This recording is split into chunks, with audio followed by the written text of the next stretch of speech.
Hello, welcome to the September 26th, 2023 Club Cubase live stream.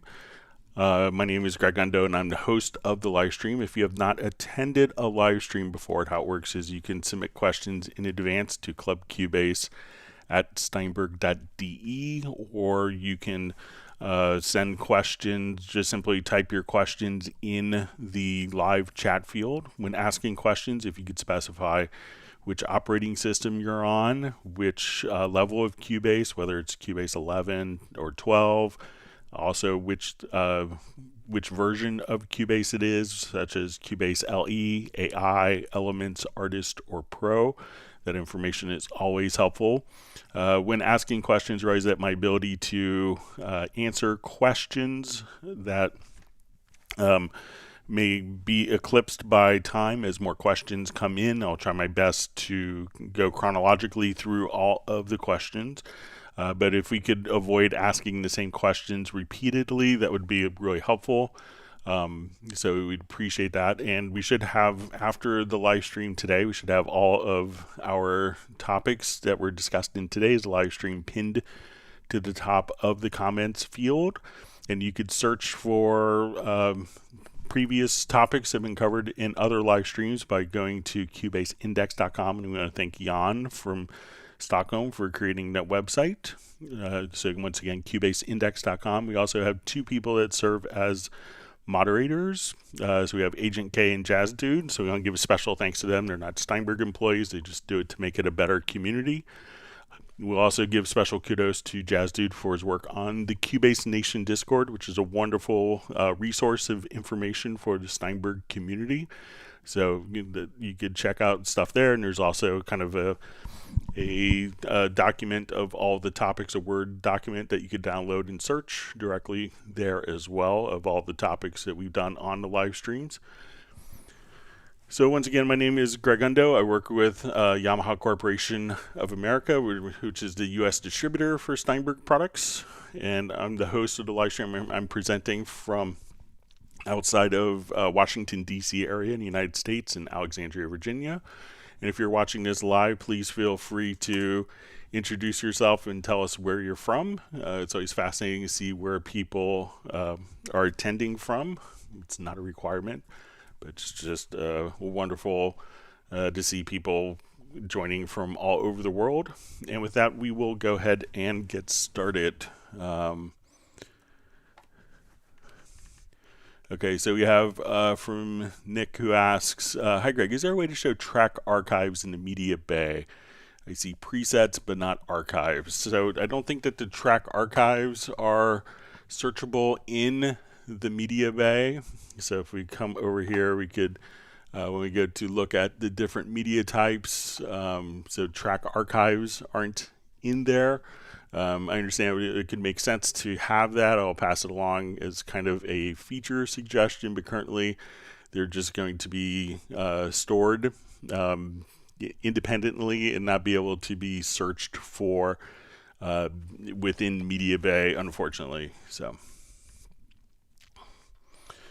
Okay, so we see question, will multi-mono/channel format be supported for third-party plugins in version 13? So when we have, I can't really comment on stuff that's going to be utilized in future versions, but we can do some different functionality that's depending on the plugin. If the plugin itself is designed to be like if we open up frequency,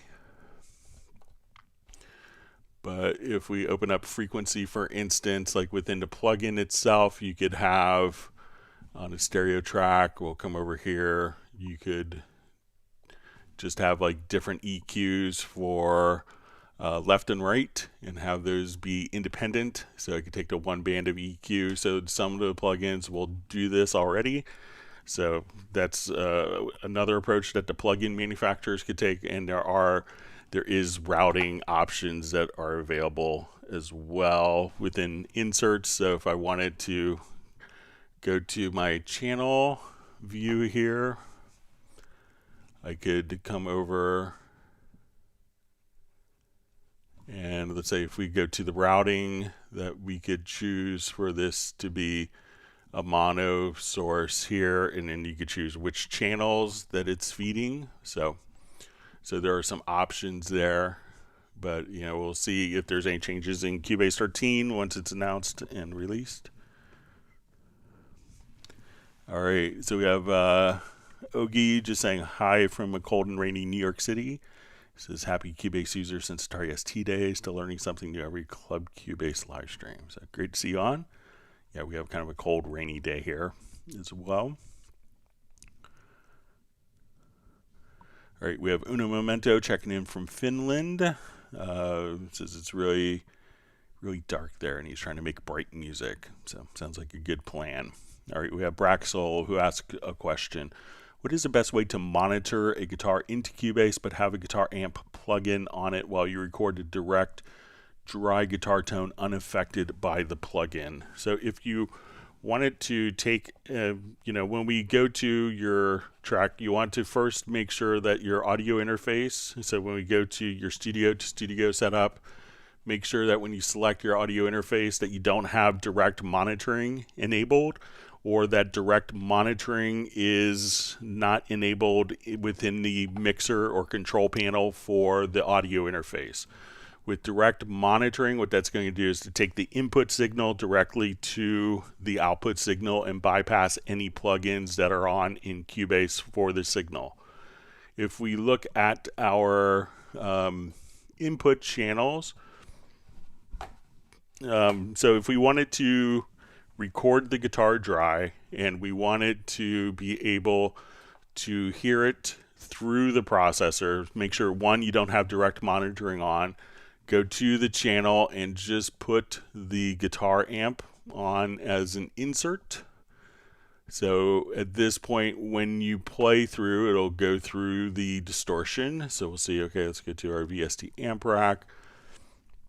And now we could monitor, it's going to record dry and then play through this amplifier in real time, but it's going to record the signal dry. Now, if you wanted to record with plugins on the signal that are embedded within the signal,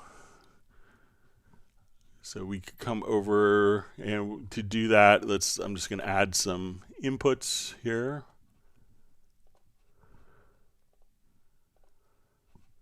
All right, so let's say we have our input channel.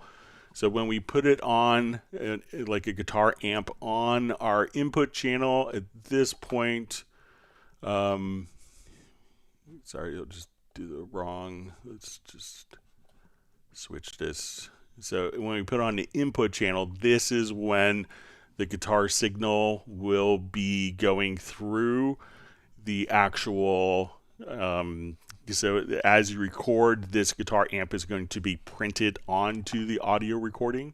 But when you just put it on a normal channel, at that point, just doing the normal channel settings, at that point, you're just monitoring the dry signal and recording the dry signal.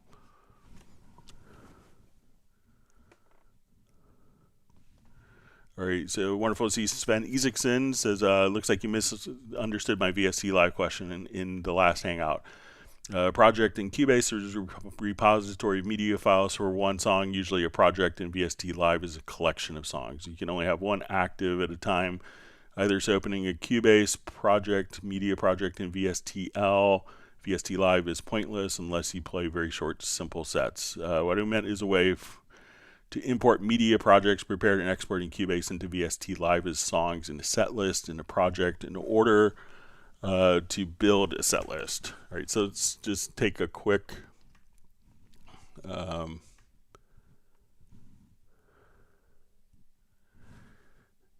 let me just try this. I haven't tried this yet, so I may have to spend a little more time on it offline, but we'll give it a shot. Let me try just a simple project.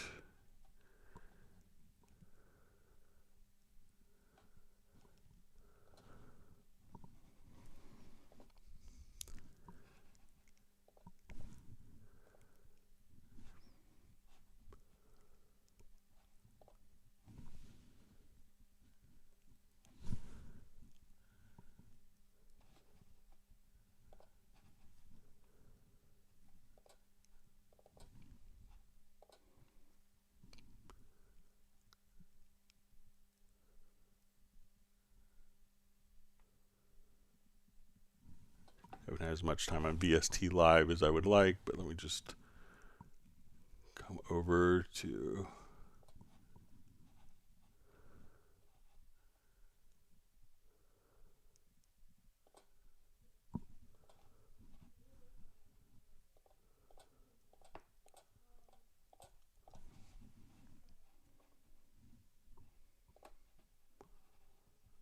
we'll reference our media files. Okay.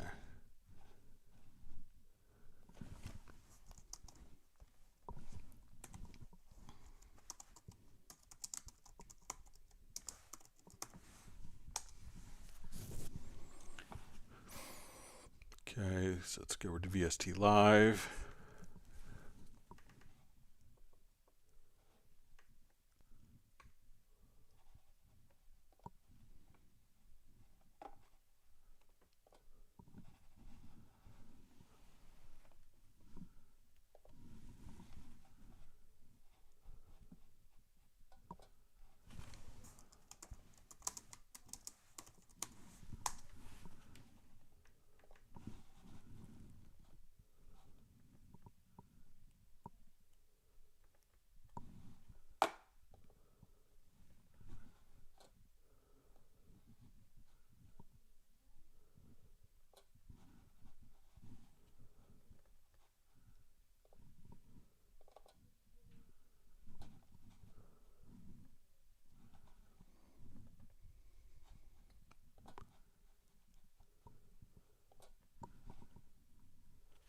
Okay.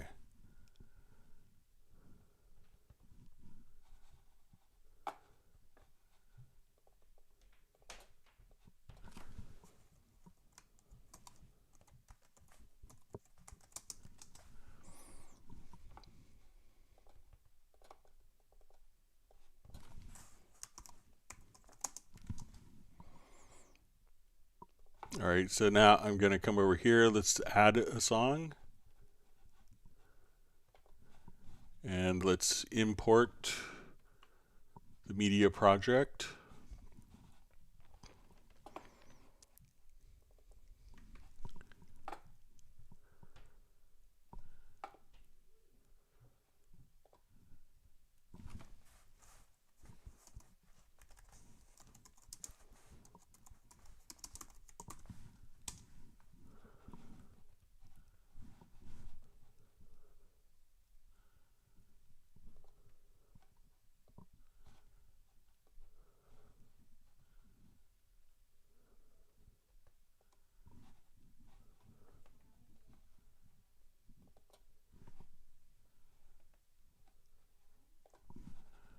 All right, let me just jump back to Cubase here, and I'll save this as a different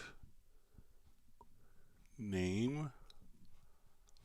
Or I'll do different song.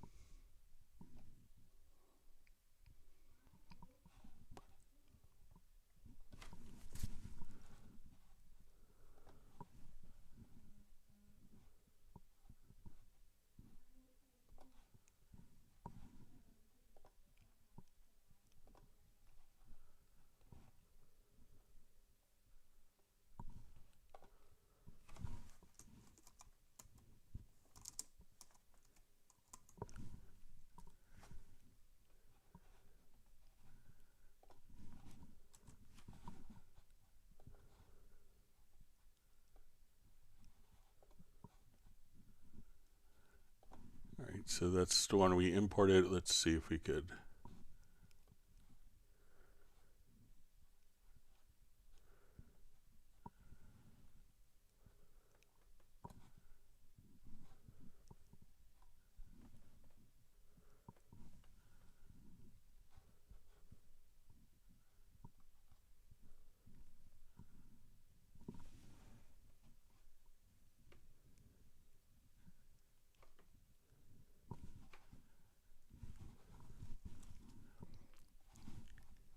Just check my path here.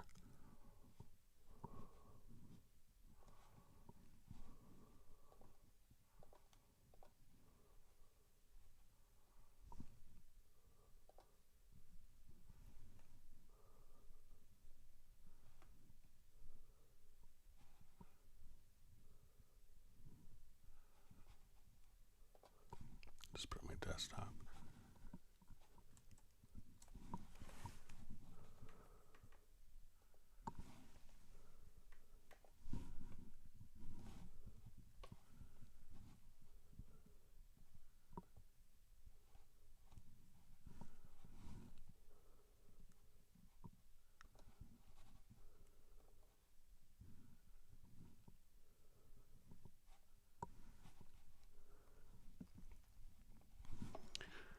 Yeah, I'll play around with this, Sven. I know what you want to do now, and if you want to send me an email, but we could show it on Friday's live stream. I'll play around with it and get more of an idea, so I understand what you want to do. Sorry about misunderstanding last time. All right, great to see Stefan from Sweden.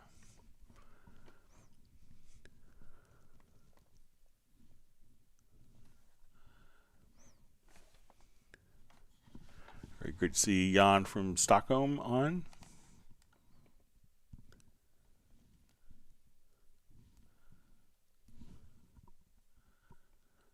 And we see Soren just says image sounds, and I give him a text file with the 880 vocal loops, and he's disappointed. Sorry about that.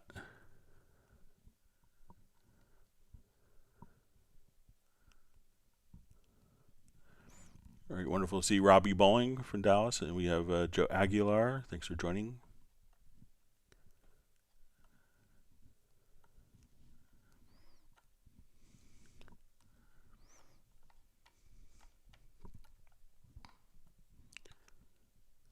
All right, my chat field just jumped.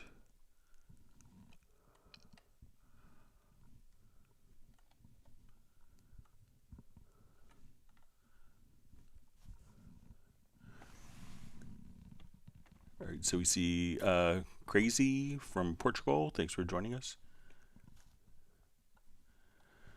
And he says, or they say, I have a doubt. Explain me how to activate and deactivate quantize options and using Q key to quantize with some type of groove or percentage. Okay, so let's go ahead and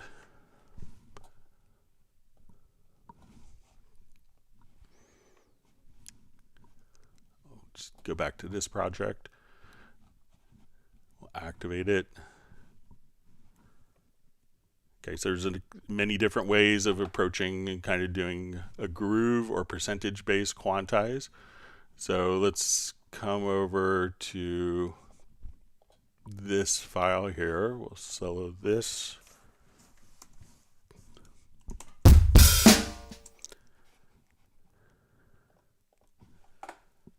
Sorry about that.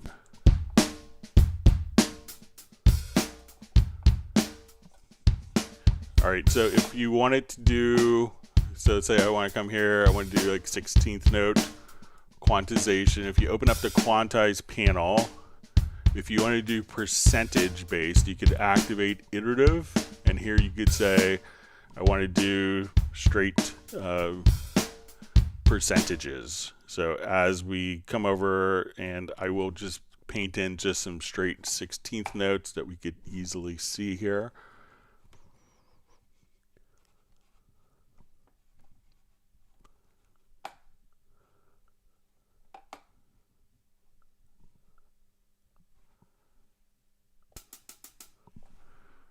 Okay, so as we zoom in, if we have notes that are, once we have iterative quantize, here we could set the percentage.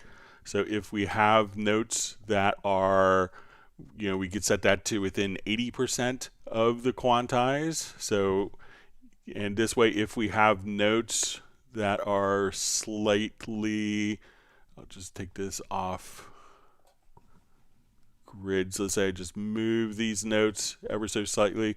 It's only going to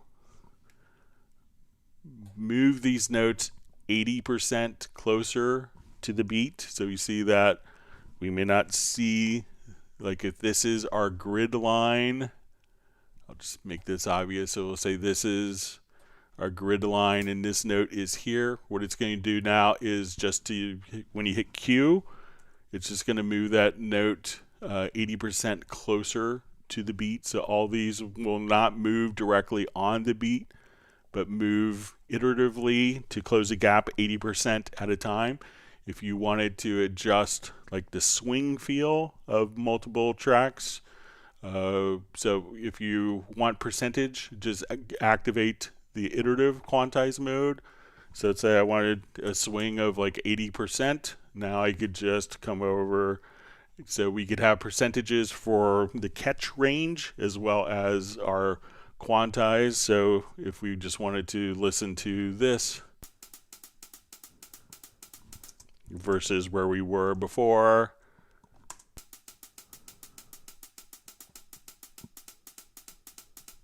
so you could do your swing on percentage base, but also kind of the percentage base on moving notes like 80% closer to the beat. So now if I put my swing to 0 and I have this catch to 80%, we'll see that these notes will move 80% closer to the beat. So that's how you could have it set up there. So let me know if that makes sense.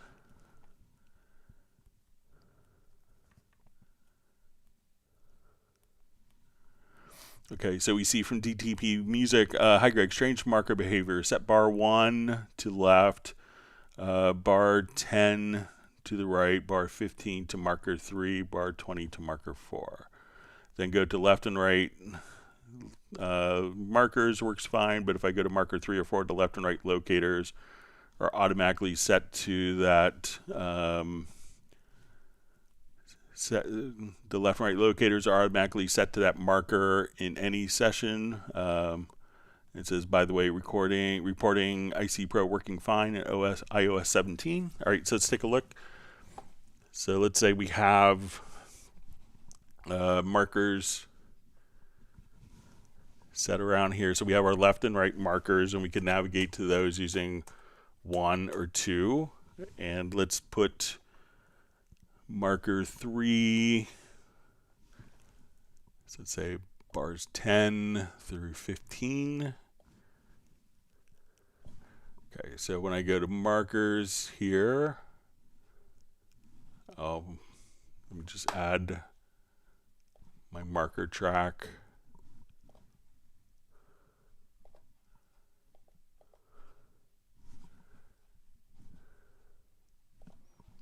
I'll just put the labels on. Okay, so now here, let me just set.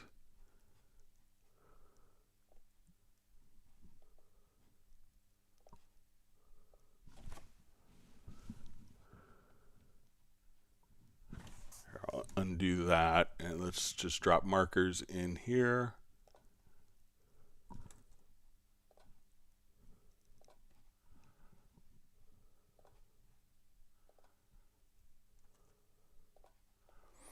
Okay, so now, like if you want to recall markers, you could recall the left and right locators, but when you hit 3, you know, I think this, I'm not sure if what the reasoning is, but when we go here, that's going to take you to that particular marker. So, but it also moves the range selection. So the range selection is actually just based around. This is the start and end of the range. So if I just kind of switch this over here, we move, we can see that the left and right markers are placed on the same position. So let me just come over here, and we can see that the left and right markers are basically just on top of each other as we do that. So one way, instead of hitting like, you know, the numeric keys to get around, is maybe, you know, if you just wanted to, with the marker track selected, we can just, you know, navigate, you know, using N or B. So let's say we're on the marker track here. So now that the marker track is active, you can just kind of freely navigate to there like that. But I think what it does is, if we have left and right locators set around here, and then we hit 3, that the left and right locators are now moved to marker 3, left and right locators have moved to marker 4. I don't have a good explanation why it affects the left and right locators, but that's what it's doing, unfortunately. So sorry about that. I'll see if I get an explanation on it. All right, great to see Dallas LaRue from Las Vegas. We see Nick checking in from Essex in the UK.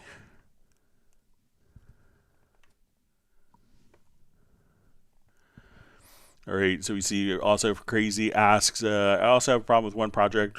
When I back up the project, it gives me an error that it's impossible to back up. No reason apparent. What can I do to try to fix it?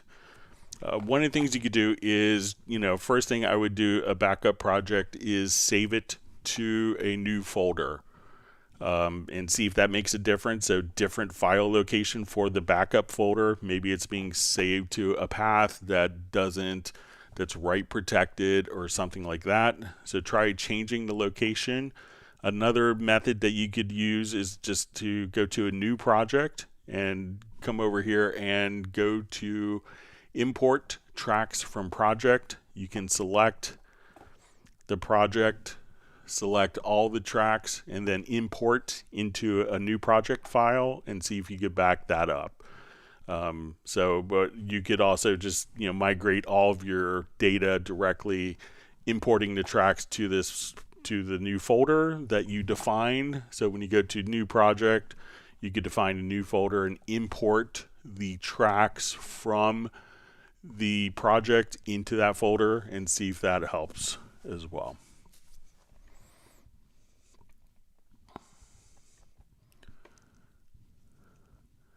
All right, so we have Colonel Hegedus,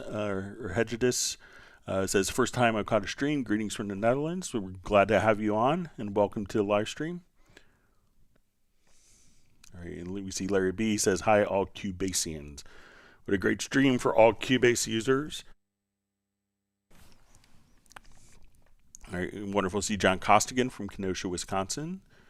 All right.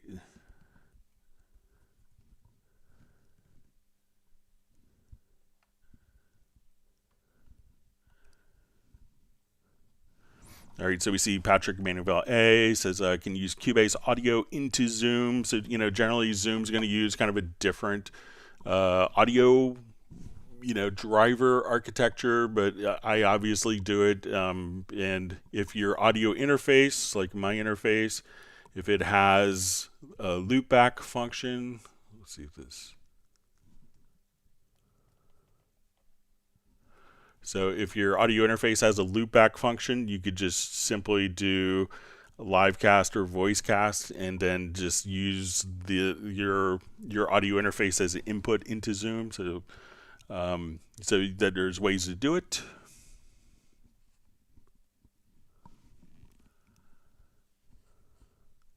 And I obviously do lots of Zoom meetings and presentations using the audio from Cubase. I use kind of one audio interface for Cubase that's fed into a mixer. I use a Yamaha AG08, and I use that as the interface for the live stream or for the meetings.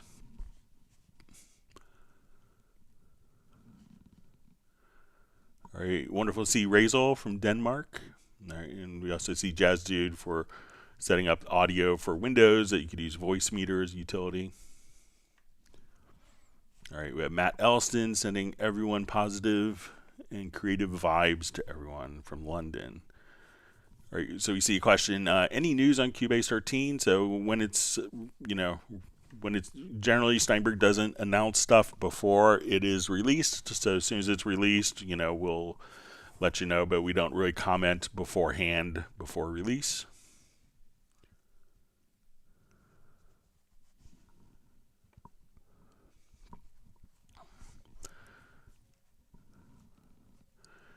Okay, so we see from Braxel, say for one Cubase session you're using 8 hardware inserts, but for another session you're using a different set of 8. Is there a way to store that setup so it is easy to recall?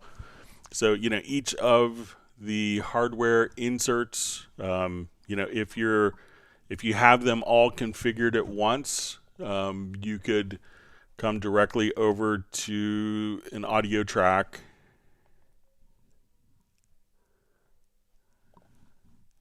and save an effects chain preset.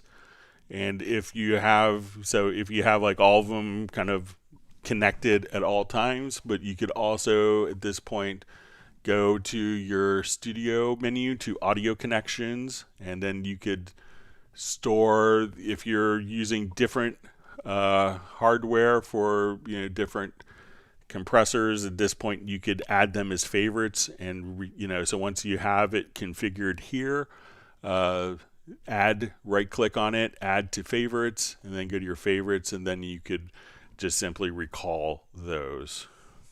So, and if you have it kind of set up in a template, you could do that. So it's much easier if you always have them on as well. All right, wonderful to see Michael Marshall checking in from Somerset, UK. Always a pleasure to have Mr. Michael Teams on from Weatherford, Texas. I believe the virtual ice cream will begin.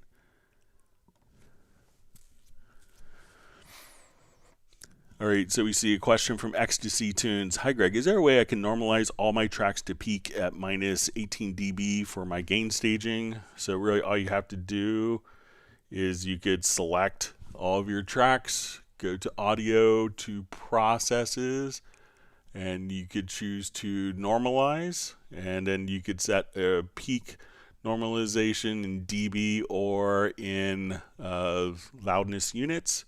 So you could just say, okay, I want these all to be minus 18, and all the selected files will now be normalized to minus 18. And if you wanted to change that afterwards, you could just delete that process. So select all the events that you want to normalize, go to audio, to processes, to normalize, and then that normalizing process will be applied to all selected tracks. All right, so we have a user, Steinberg MIDI, saying hello to Cubase Nation. All right.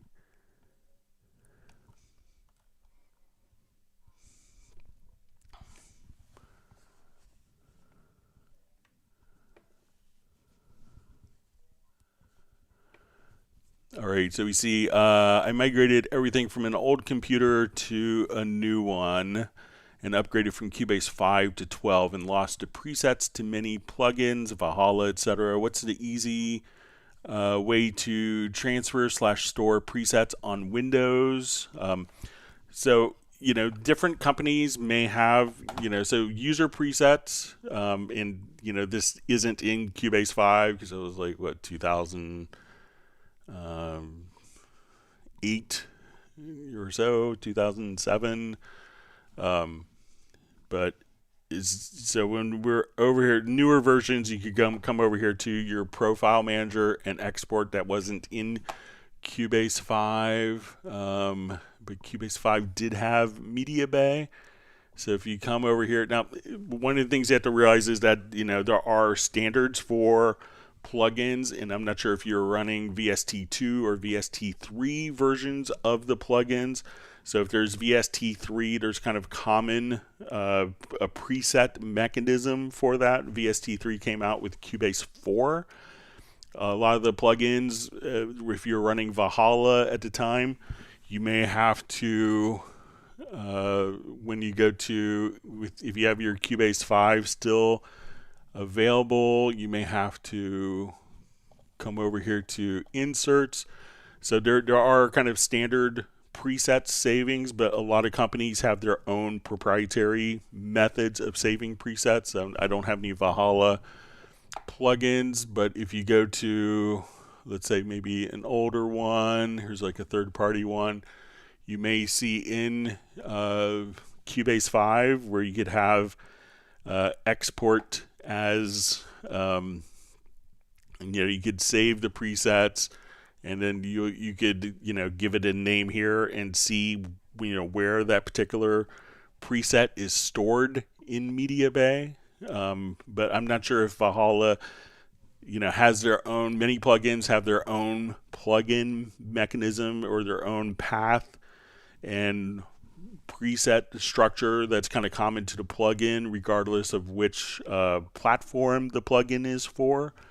But if you search in Media Bay, if you could know what the name of one of the presets are, if it's a standard VST2 or VST3 plugins, they will show up in Media Bay on your system. And you would just come over and go to user content, and then you should see all the VST3 presets that you've saved if it's a VST3 plugin.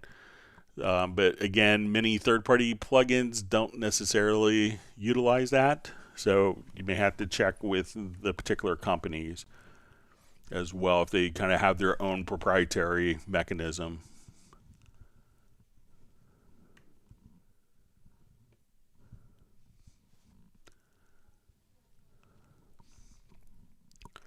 All right. So we're seeing Steinberg MIDI just saying, "Hey, Greg." So.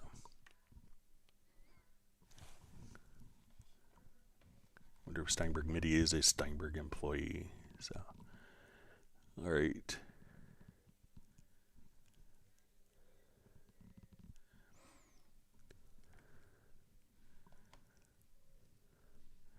All right, and we have Martin checking in from Germany.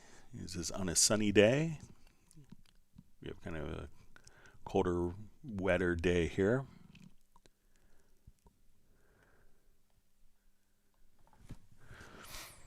All right, so we have a question from Learn with Steven. Hey, Greg, Cubase 10.5 AI. I want to use hit points for my bass track and use a bass from Hallian as well. Do I need to open a MIDI track to do that or open an instrument track?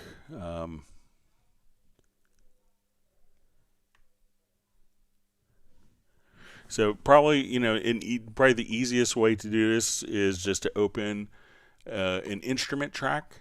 So, and if you go to, and with that version, it may be Hallian Sonic SE under synths, and then you could search for presets that you want. So at this point, you could just say, I'm looking for bass, and then we could break it down to, okay, I want electric bass, and let's say, okay, we're going to do, and I want it to be clean, and at this point, we could just say, okay, you could find a number of different bass sounds.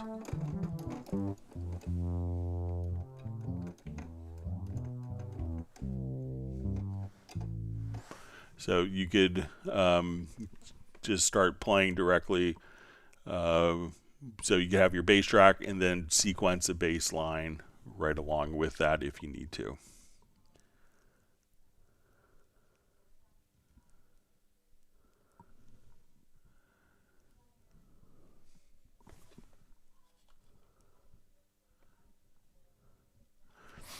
Okay, so we see from Hotbeats, it says also in the old Cubase version, I could Control C, copy all the effects and EQ settings on a pop-up for a track and paste them to another. Canton 12 is saving loading track presets to the new way. So if you wanted to, let's say if I had a track here with a number of plugins on it, so say I wanted to take this track, so I could just kind of right click here, so just within, so I could copy like this track, so I'm going to select this track, so I see the inserts here, I could copy and go to this track.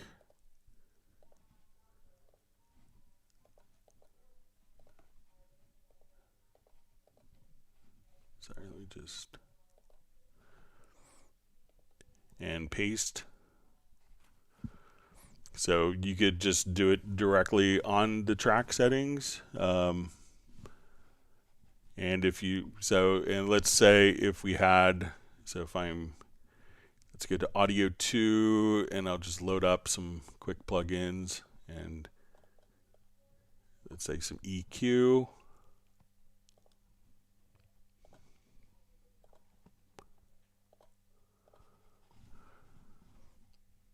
Okay, so we have an insert.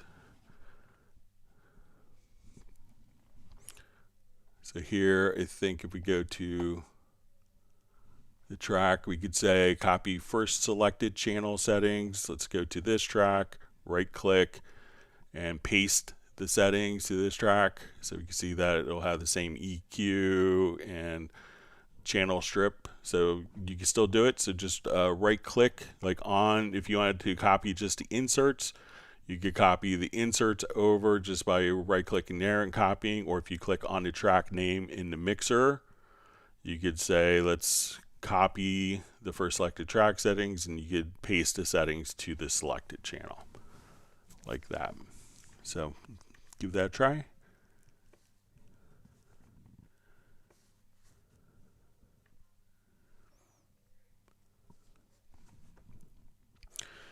All right, so we see from Tony Trunzo, hi Greg, is there a way to split a stereo drum track into separate parts? Example, kick and snare, so I could replace kicks and snares from instrument sounds. Cheers. So if you wanted to, split a particular sound, if you have Spectral Layers Pro 10, so what a lot of times what we could do is, if you have Spectral Layers Pro 10, this is like a really great function of this. So if we go to Spectral Layers Pro, we can come over here. I will just double click and we go to our snare, and this is in the Pro version. We can say, let's unmix drums. And here we could, as we do this, we could isolate the kick.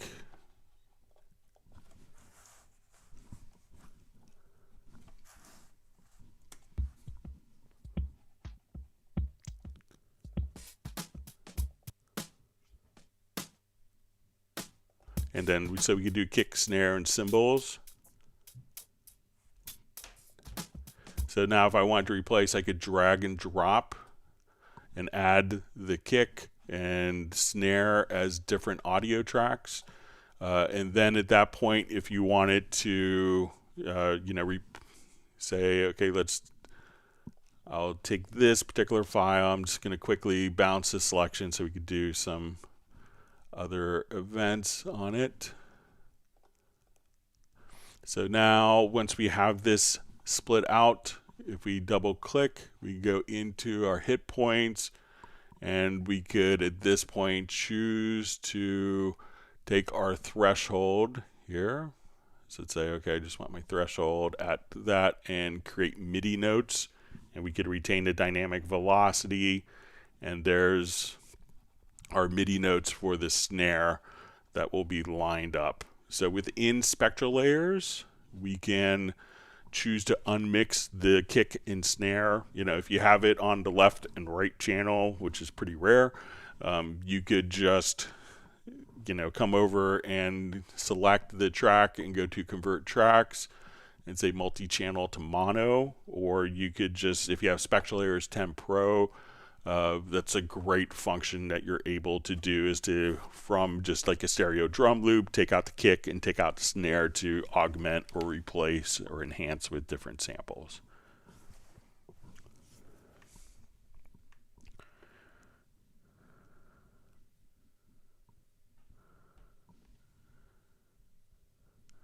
See, Steinberg MIDI says it's almost a crime to do film scoring without using Cubase. So.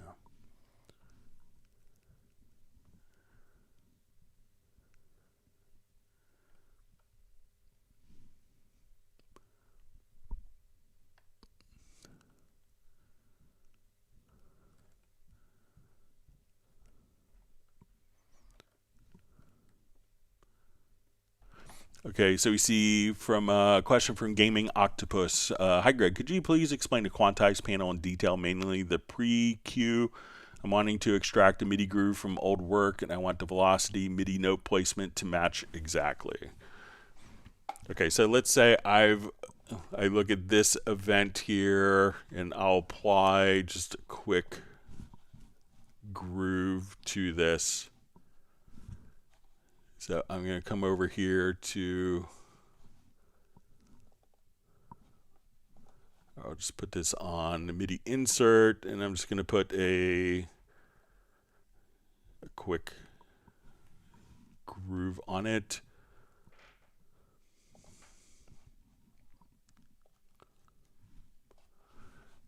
and I'm going to apply the freeze MIDI modifiers. Okay, so if we have a particular pattern that we like the feel of, and we wanted to apply that to other patterns, all we had to do is open up the quantize panel. We could drag and drop the MIDI event onto the quantize, and this will now create a preset where we could incorporate not only the position, but we could extract and set our velocity to higher notes. So this way, if I wanted to match the velocity and position of this particular event, we could do that just by dragging. So go to the quantize panel, which you could see right over here, and just drag the event, the MIDI event that you want, others to match. Drag that event into the quantize panel, into the settings window here, and then you can match the position and velocity and have the same exact feel and dynamics from the original one. That's all you have to do, just drag and drop. So let me know if that's helpful for you.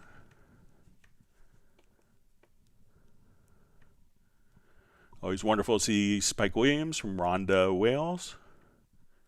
Great to see Brianna from Youngstown. Thanks for being on. It's great to see you on again.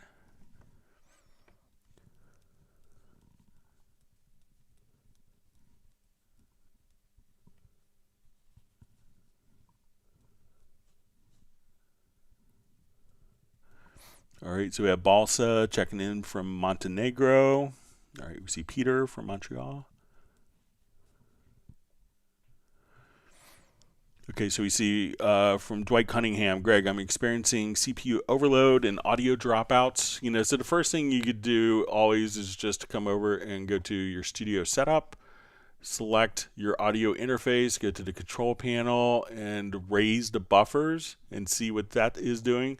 And realize that sometimes your audio performance may be taxed if you have like one track or one track with a lot of processing, or one like instrument with lots of different tracks going on.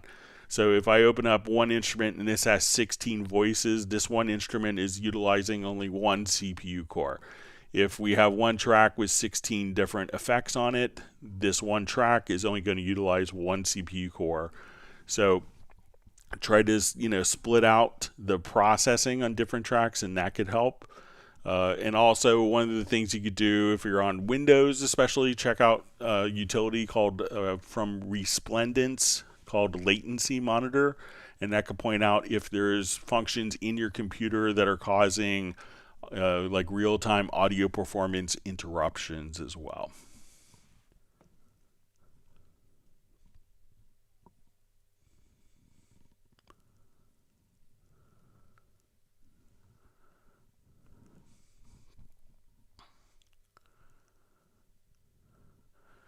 Okay, so you see from Braxel, I take it the stereo out in Cubase is the master out. What is the best way to print your master mix?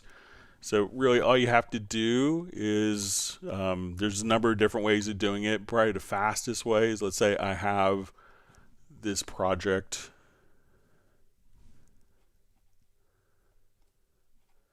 Open here, so I want to do this. We will say, let's get to our file menu, export, audio mix down. So I'm going to say my stereo out, and we say after export, I just want to create audio track. So now I will export my mix down. It's going to do between the left and right locators.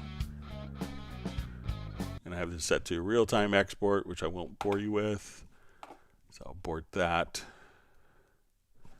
So I'll uncheck real-time export. Now we say export audio, and this is our mixdown file that's been added as an audio track in the project. So even though the master is kind of the last stage, we can just simply go to export audio mixdown, and after export choose to create an audio file. And I always like to have the mixdown within the project, and so that if you just wanted to listen to that one and kind of keep it all nice and organized for different files, it's that's something I do quite a bit.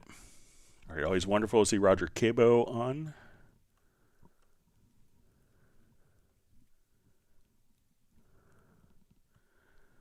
All right, so we see how about accessibility in Cubase 13 or next version? So we can't really comment on Cubase 13 because it's not released yet, but there's lots of people, many blind users, including Stevie Wonder, that do work in Cubase every day. So lots of people doing that.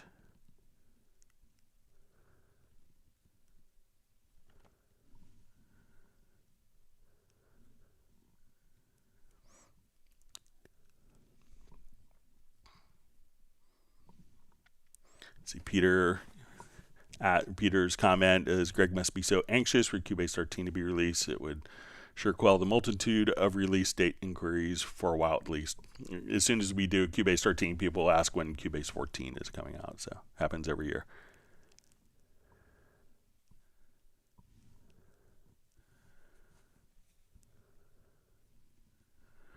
All right, so we see question. Hi, Greg. I use track versions for grouped multi-track drums. Why do the stereo tracks get a different ID than the mono tracks? It creates problems when changing back and forth between versions. Okay, so I'll just do a quick. I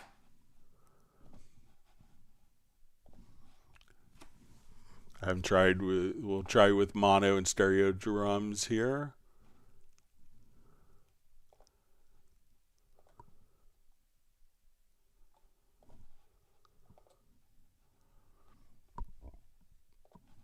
All right, so I'm going to have 4 mono and 1 stereo.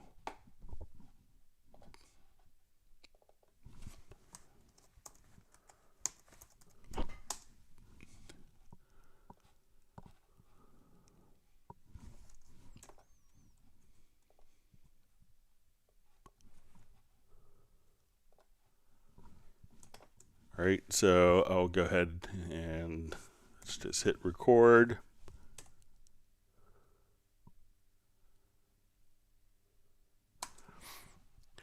Okay, so I'm going to do a new version on all the tracks. We'll do this a couple times.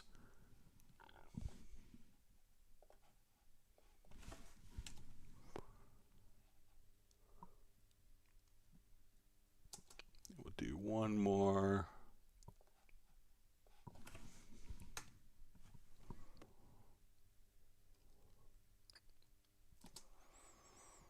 Okay.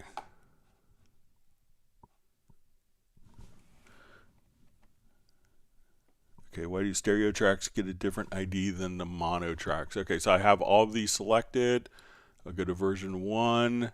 They're all going to version 1. They're all going to version 2. So mono and stereo are changing the same way.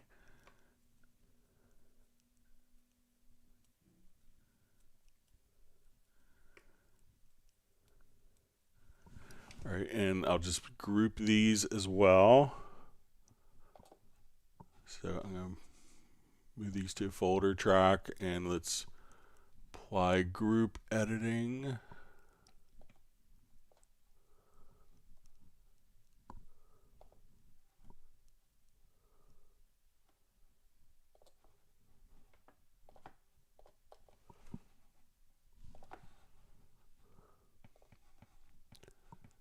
Okay, so now I have all of these. They're group editing.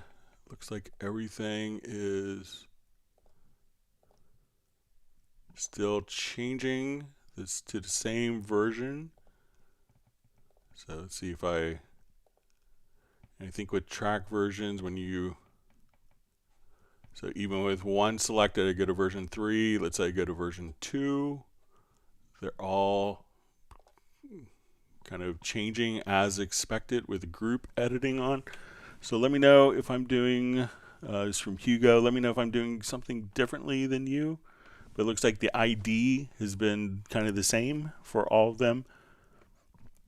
All right, we see Michael Teams wants people to smasheth the like button. So sounds like good advice. Braxel says, most of us have 2 thumbs. They should at least let us use 2 thumbs up instead of 1. So.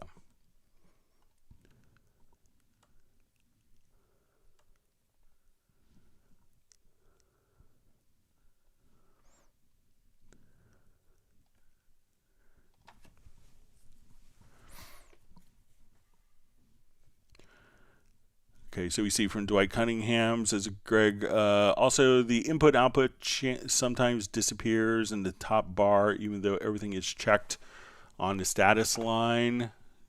So it could be, so let's say if we're in the status line here, try going to the setup and making sure that, sometimes you could have stuff that's in the setup. So we see that global transpose is follow global transpose, but root key isn't here. So make sure that when you click on the setup for these areas, that it is, when you open up the setup, maybe to make it visible, depending on your screen resolution, you might just have to move it. So you can see the root key is now visible, but if I move it down, the root key may not be visible. So check to make sure that the setup and that the order, even if it's set, you may have to just simply move it over or move it up to move it over to the left and be kind of earlier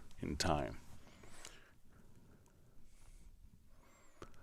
See, Braxel's received 1 gallon of cherry vanilla ice cream.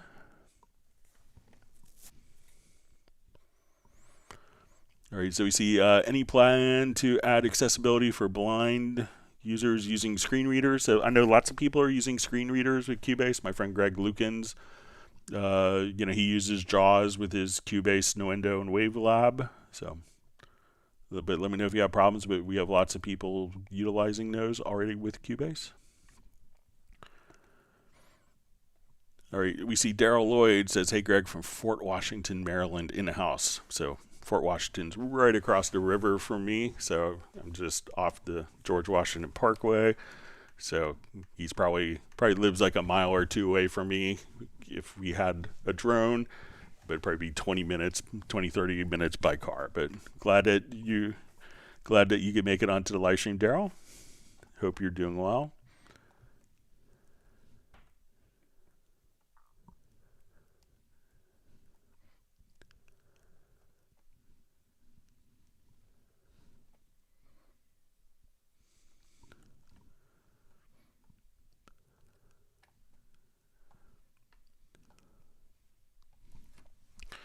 All right, so we have a question from Balsa. Hi, Greg. Can you explain audio parts and their potential use?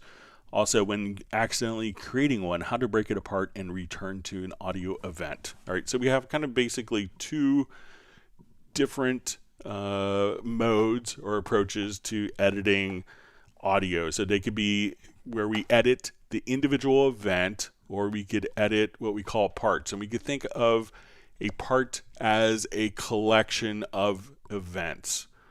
So let's take a track where we're going to have a number of events on a particular track.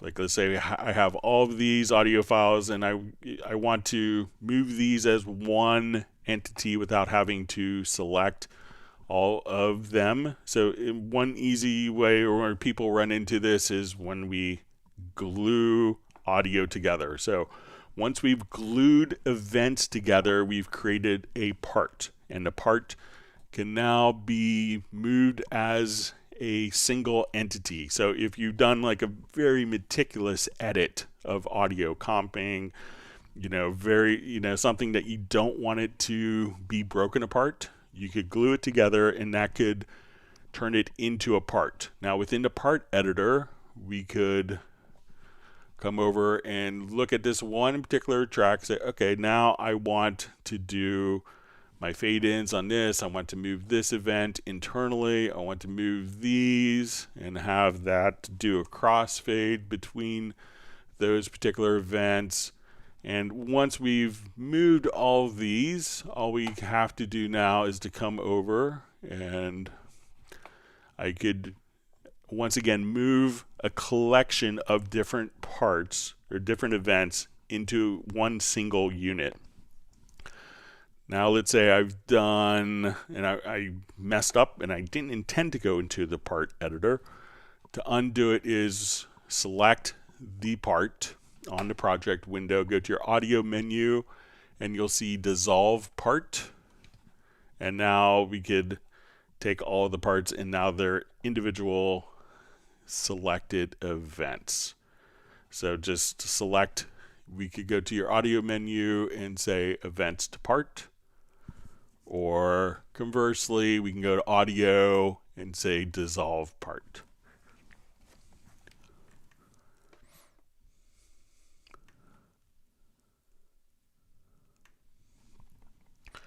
All right, so a question from Roger. Good day, Greg. Can I sync two PCs or Macs, each with Cubase or vocal and instrument play using a timing clock or via USB? So generally USB isn't going to be, you would need to have some form of synchronizer to do it. So yeah, you can do it. And if you're doing MIDI time code is fine. Where it gets to be trickier is when you want to properly synchronize audio, because when you properly synchronize audio, you're going to have to synchronize the clocks of two devices. So this is often done with like a BNC word clock connection between, and you would define one as kind of the clock source and one as the clock destination where it's going to follow the clock source. We won't use kind of typical terminology that's been used for years to describe that. But so if you have audio on both of them, the audio clock for it to properly synchronize would need to be resolved, and you'd have to have the clock connected and tell one Cubase to follow the clock of another device. And if we go into your audio interface setup, you can see clock source. So you can say internal on the one that's going to be kind of the leader, and the follower you want to say to external clock, and then you choose whether it's going to be a digital connection like an ADAT light pipe, an AS EBU, or BNC word clock. So that's probably the most common method, and then you could send MIDI time code and then the clock between one computer to the other computer. If you have digital audio connections like a SPDIF between both systems, something you could do that will handle all of the clocking is to utilize VST System Link. And this isn't as used because a lot of audio interfaces don't have SPDIF connections on them anymore. But at this point, you could sample accurately, if you have like a SPDIF cable that could be in SPDIF on both audio interfaces, at that point you could hit play, and if you have VST System Link, that will be sample accurately synchronized between, two computers. So those are different ways, but there isn't like just a hook up a USB, because the audio clock itself needs to be synchronized, and that's not going to happen over like a standard USB connection. You may have to, so generally it's going to be having to resolve the clock from one computer to another so that the audio is synchronized. But yeah, you could do it. May not be as easy as everyone thinks or expects.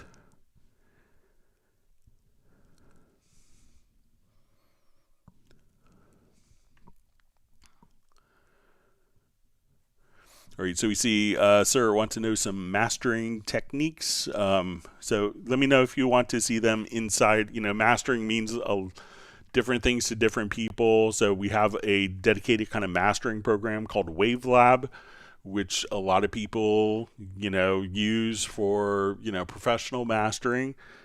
And that's a dedicated tool where often you would take a mix down file and do processing. Some people will take a file like that's inside of Cubase, and let's say, okay, we have a mix down file. If mastering means to you, like we want to process the individual file to, maybe beef it up a little bit, so we could come over and run it through plugins. Let's say I want to take this mix down file here, and if we wanted to beef this up, we could run it through processing plugins. And it could be something like, okay, I want to take this and let's get some more gain out of it. So we go to dynamics and let's say, okay, I want to go to a maximizer so we can make it a little louder. We could give it a more modern. So maybe we want that kind of last in the chain. Maybe I want to apply just a bit of EQ. Could open up like the frequency EQ. Let's say, okay, maybe I want to take EQ band 7 and let's make it a shelf. So now as I want this to be a little brighter overall. And let's make EQ band 1 a low shelf. So as we adjust the gain here.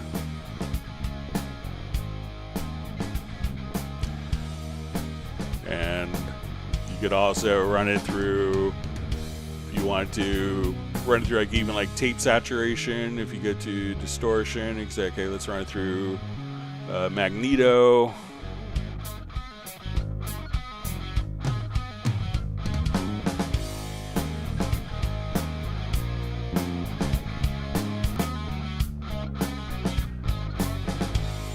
And we'll come over, let's run through maybe an imager.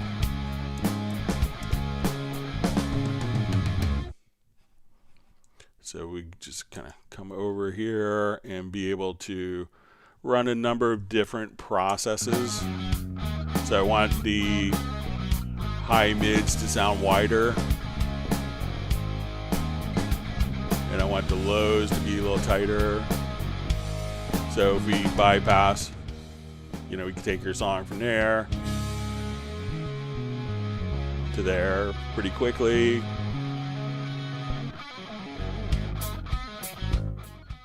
And generally when you do stuff like that, people give you money, and that's a good thing. So, you know, but there's also, if you needed like a dedicated mastering solution where you're going to be doing metadata between all of your different events, in different files, you want it to be coherent for like a CD, so you have kind of, you know, the homogeny that a lot of people are seeking. You're able to use Wavelab as kind of a, you know, dedicated mastering solution for that. So if you want to see more like, you know, Wavelab workflows, or, you know, we can show you some of that in our dedicated Wavelab live streams as well.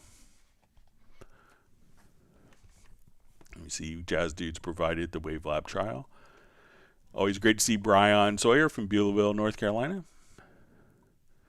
All right, so we have Mr. Peculiar joining us from Australia. It's my favorite, one of my favorite countries I ever visited. So I want to go back and take my son. But thank you for joining us in the middle of the night from Australia. I spent time in Sydney and Melbourne and Wangaratta visiting an old friend. Really enjoyed my time there. So thanks for joining us.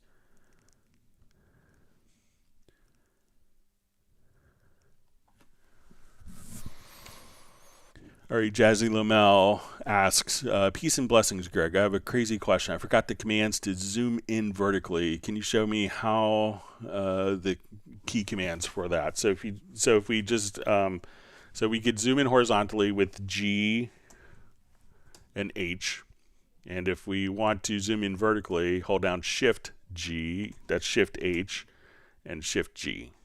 So that will allow us to zoom vertically or horizontally with just G and H, Shift G, Shift H, Shift G. So try that.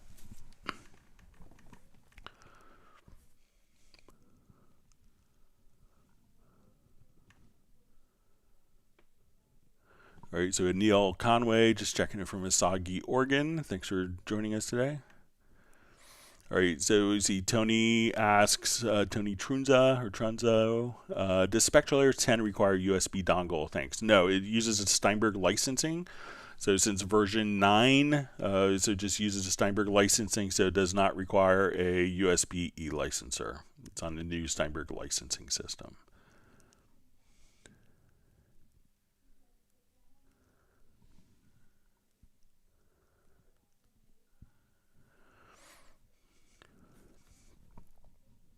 All right, so we see from Steam Entertainment Incorporated asks, sorry,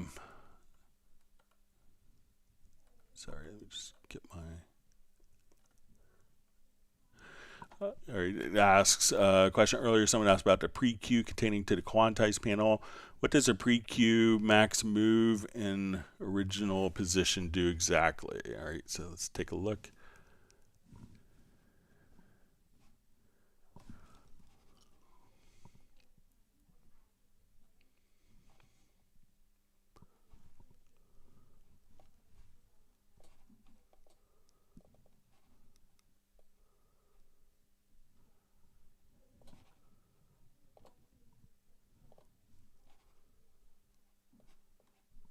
All right, so let's go ahead and I'll just paint in some 16th notes here.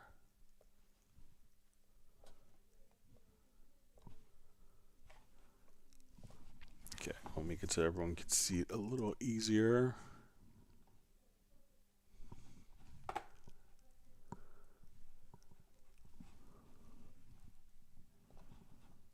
All right, so let's say I will.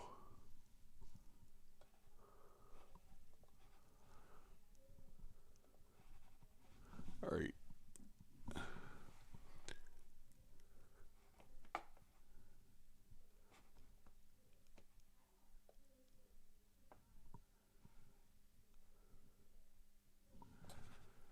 All right, so let's say I'll just.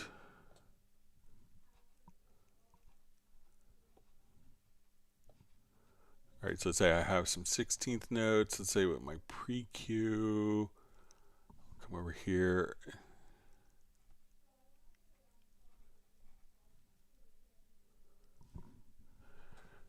All right, so let's say we do 8th note quantize. We set our.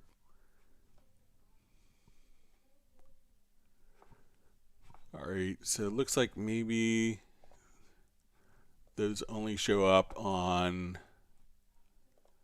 like the groove quantize. Okay, so let's say if we have, let me take a different file, one that be a little more drum-like here.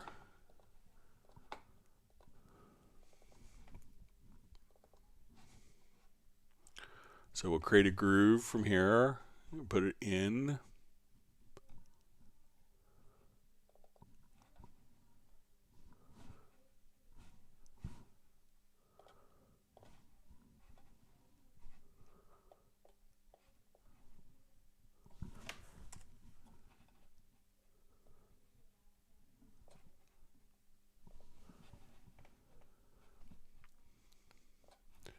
Okay, so now, okay, so as soon as we could only do to the original groove positions. So let's say we quantize.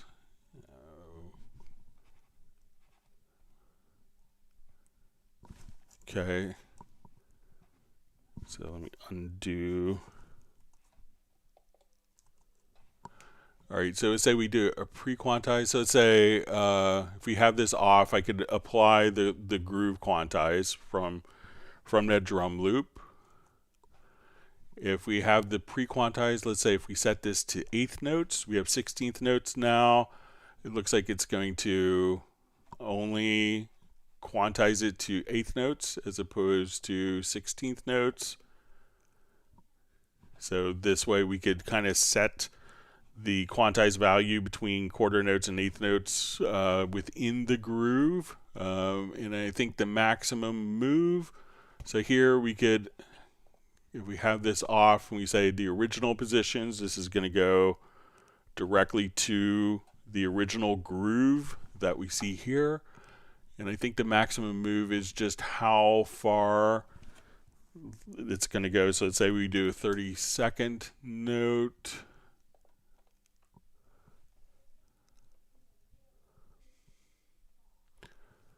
We'll hit quantize here. So that could kind of work as an offset to the pre-Q.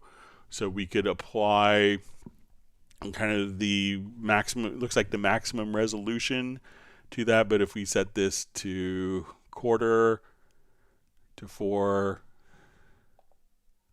we could still kind of have the maximum, how much each note would move by maximum, and this would be kind of that groove, but in quarter note, eighth note, 16th note intervals. And this is just, we'll do only the original position. So we have this set to off, and this I believe set to 16th. We could now just come over and have just the original position of that, of the actual quantize. So those settings are only when you're using a groove.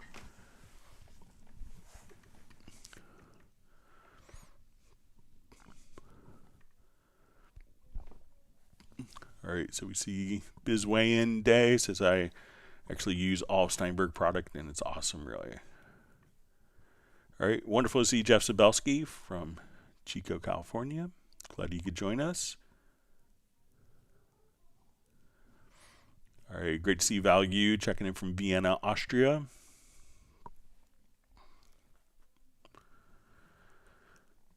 So we see from Captain Energy Music, Greg, I hope you're well. Looking forward to learning something new. Hit me with one of your favorite little known features. There's like a zillion little ones. One that's kind of helpful that a lot of people don't know is, let's say I have an event selected. You could hit P to set the left and right locators around the event. So P will set the left and right locators around the selected event. So you come over here. But if I have, let's say I have this event selected, in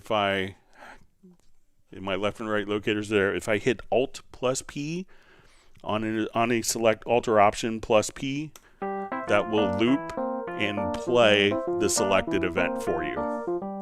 So that's kind of a handy one. You can say, okay, I just want to come here to this and Alt P. In the end,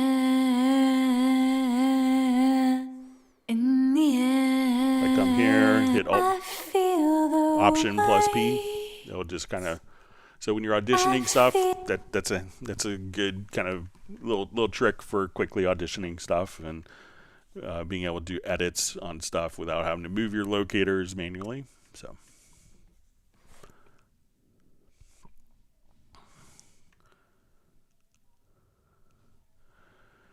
All right, so we have Thomas asks, hello, just tuning in. I'm having a hard time working efficiently with automation. It goes very slow. Any automation workflow tips? Get everything done. It just takes too much time. So if you could let me know, like if there's something in particular that with the automation that isn't working for you, I'll show you a couple of tricks here. So let's say we're in a lane, so we have automation here. So a lot of people miss kind of using like the range tool. So if I wanted to take a particular range, I could select a range of automation, and this will be kind of tied to your snap. So let's say I have my snap turned off and on. So if it's turned off, I could come here and I could just quickly select the range, and then I could adjust my automation lower, or so again, I could just come here and say, I need just a little automation bump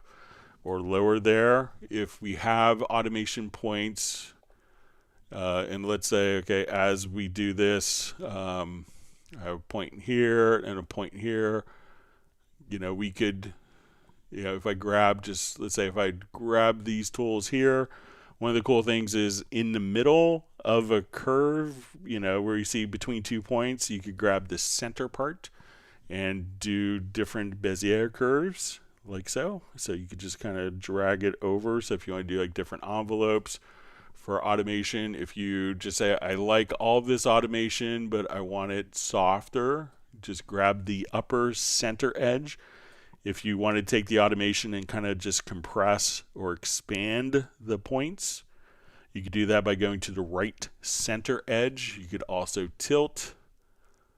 So we can say, okay, I want the automation to keep that kind of, curve, but I want it to tilt. So all sorts of great stuff that you could do directly right there with automation. So, don't think necessarily about, okay, I need to put in 2 points, but, you could just grab like a line tool and say, okay, once I have my line tool, I want to go from there to there. Once I have that point, we could do different curves as well. And if you, really like this particular automation, if you select those points, you could just hit Command or Control plus the letter D to duplicate those automation points like so. So let me know if that's helpful, Thomas, or if there's something that you're like stuck on conceptually, just let me know.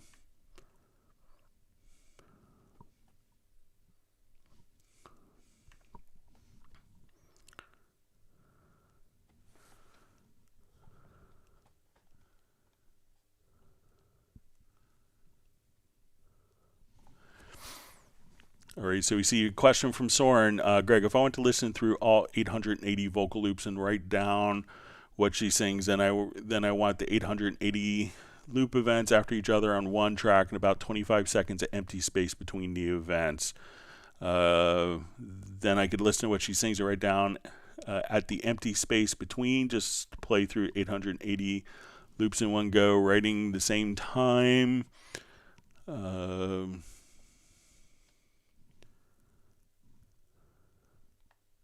Look for more information, CPs, continuations. Okay. So you could do that. I'm just seeing if there's, I see continued, and let me see.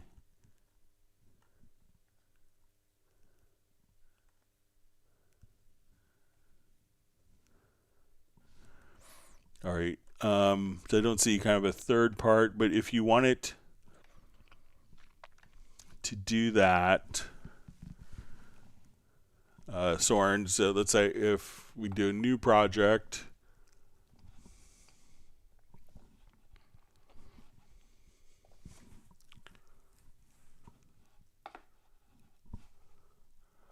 let's go to media, I will go to loops. So let's say I just wanted to put space between the different sounds. I'll come here, I'll drag these all to one track. If you have all the events selected, and if you don't have all the events selected, select the first event on the track and hold down the shift key and double click, and that will select all the events. Go to edit to functions to set spacer between events, and I'm going to type in 25, and now we put 25 seconds of space between each of the events. So once again, you go to edit to functions and set spacer between the events. So let me know if that's helpful, or maybe I missed your third part of the continuation of the question. Okay, so can you help me get 25 seconds of silence between events? So again, just select all of the events. I'll go faster this time. So shift double click, edit, functions, set spacer between events, type in 25, and then you could have the space between the events just like so. And I'll just change that value because I use that a lot.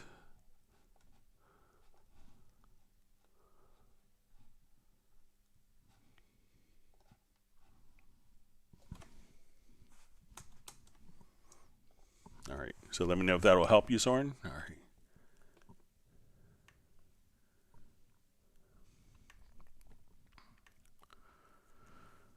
All right, so we see a question from Yarin. Cubase 10.5 cuts out the beginning of the track on mixdown WAV file, 48K, 32-bit float. So make sure that you actually have, because it's going to be mixed down between the left and right locators. So, and it could be that when you're exporting, that if you have a dynamics processor or a plugin that's takes time for it to react, that it may not have enough kind of time for that plugin to engage. If so one, check to see if it's a plugin that's kind of you know, that's not behaving well. Another thing that you could do is if you go to the project menu to project setup, if that's the case, you could give yourself a little bit of buffer by saying we want to do a display bar offset, and we'll just put a value of 1. So we'll ask you, do you want to keep the project at its current bar positions? We'll say yes. So once we've done that, what we've done now is, and we could extend this over a measure, but you've given yourself just a little bit of extra space for plugins to do some processing. So sometimes I get this, like when a plugin is misbehaving or like a compressor kicks in and, you know, it just doesn't have enough time to kick in beforehand. So, you know, try giving yourself just a little bit of space at the beginning. You could always take that out of the file easily enough and see if you could isolate it to one particular plugin, which is probably what's going to be causing the issue. All right, we see from Dwight Cunningham, just says, great, thanks. Great information. So,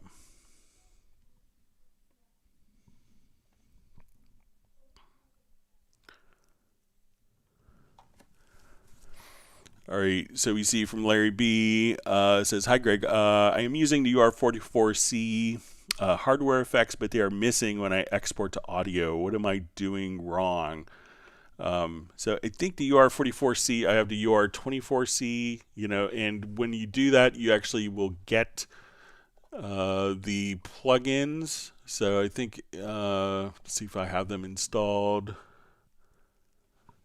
I may not have installed on my system, but you'll get software versions, you know, so generally the hardware plugins, you know, the ones for the hardware are designed for doing processing on the way in, you know, for minimal latency. And I think that, you know, so when you want to use it in the mix, use the native versions of the plugins and utilize those for the processing, because otherwise, like your hardware effects that you have on inputs will just, you know, literally be utilized like in real time, but they're not going to be, they process it in real time. But that's why they include the native versions of the plugin. So you use those if you want those to be included within the, you know, within your mixdown process.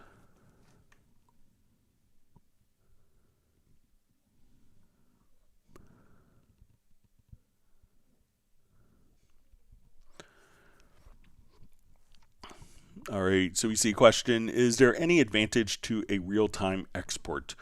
So the real advantage is if you're, you know, some situations, if you're using hardware instruments, hardware processors, that will require a real-time mixdown to incorporate, so it plays back and will print those particular tracks, but there's no sonic difference between real-time and a, you know, a traditional export. It used to be, and there's still kind of this myth that's kind of with some of the older systems that ran through physical DSP, they would have to run it in real time through the DSP. So people thought that it sounded better because their systems, you know, would obviously do it if it didn't, you know, do it faster in real time if it had to, but it was basically utilizing the DSP in real time and couldn't access it. So there's still kind of a legacy of thought along a legacy misconception often with that there's a difference in quality of real time versus non-real time export.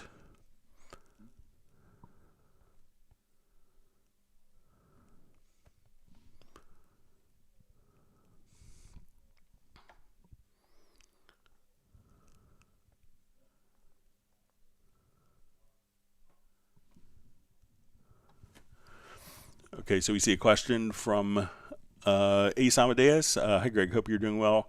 Can I assign a volume lane to a folder containing string cellos, or is there a global way to reduce volume of these individual tracks at the same time? All right, so I assume that this is probably for MIDI. So let me just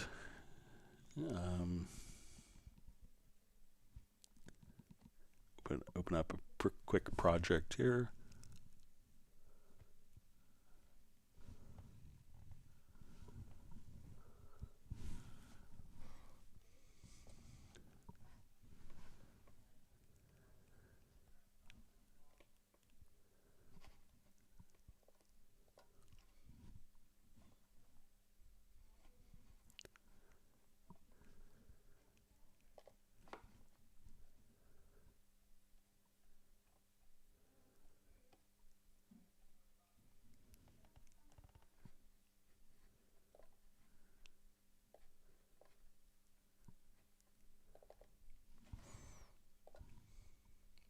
Okay, so, all right, so say I just want to come here.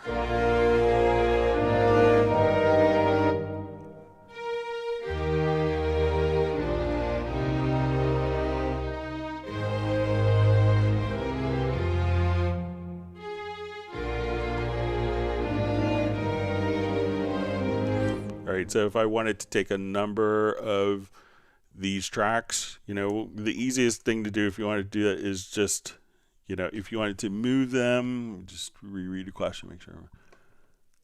A global way to reduce. So, you know, if you want to just take those particular tracks and put them into Quick Link, and then, so once that these are in Quick Link,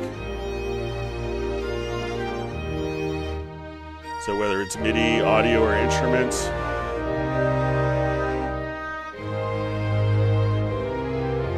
so say I want to take these tracks and while I'm in Quick Link,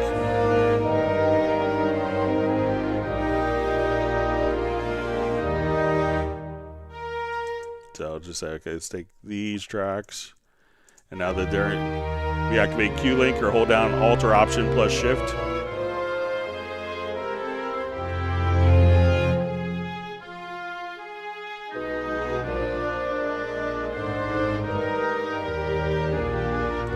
Then everything that you just did will be recorded, so you can see.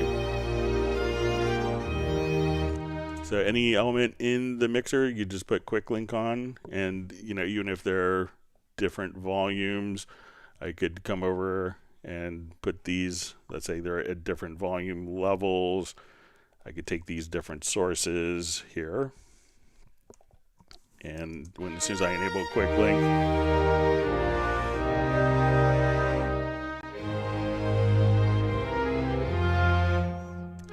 and that'd be all you'd have to do. So if we put all those into automation with Quick Link,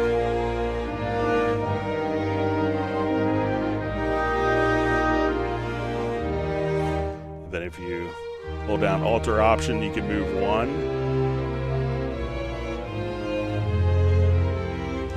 So give that a try, Ace. Let me know if it works well.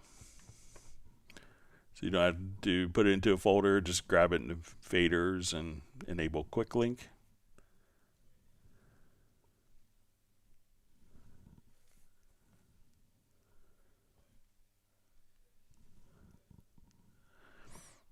So wonderful to see Grant Nicholas from Baltimore on the live stream. Hope you're doing well, buddy.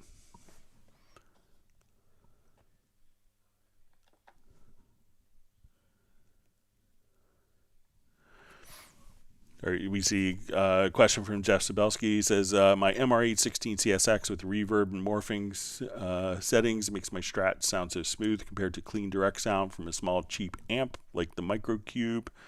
Is it because it's a preamp? So, you know, it's really high quality preamp, really high quality converters. That's a part of the MR816. It's just a wonderful sounding interface. I still have two of them in my studio, and they're just, you know, wonderful sounding. I remember being in a session, or I was hanging out with Michael Wagner while he was in the session. So, and I think he was sitting at Ocean Way in Nashville, which had a huge Neve console. And, you know, it's funny, he was recording a piano part in the room, and it's kind of like this old church that they turned into just like an amazing, cool vibe studio. And, you know, he just was doing all the tracking for the piano with his MR816, using the mic pre's. He just had it laying on top of the Neve console, and he's like, no reason to change. So.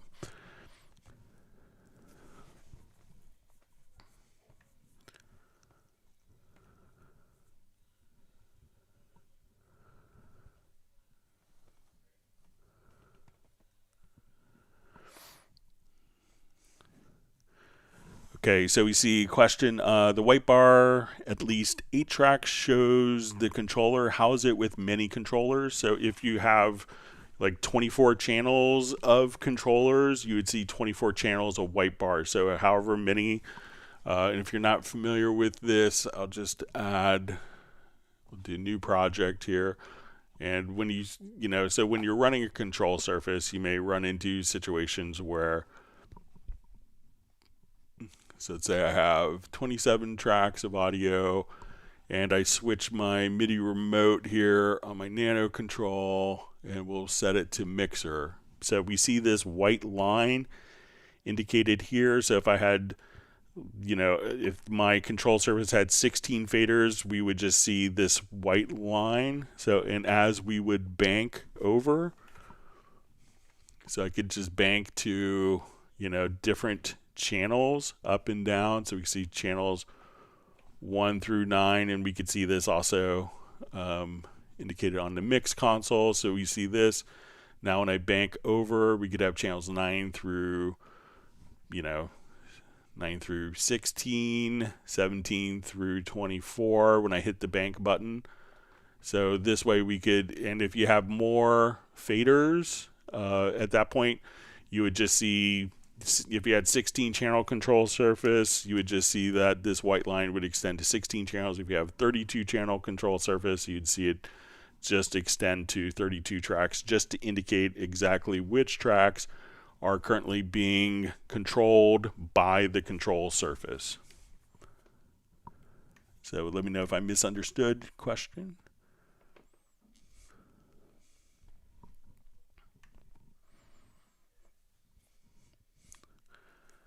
And just want to comment to Jeff Sabelski's point of his Strat sounding so good with the reverb morphing channel strip. So if you think of all the great Nile Rodgers guitar parts, he didn't record through an amp. He just went straight to tape, basically, or through the console. He went direct. So no, that was, I don't think was recorded with an amp at all.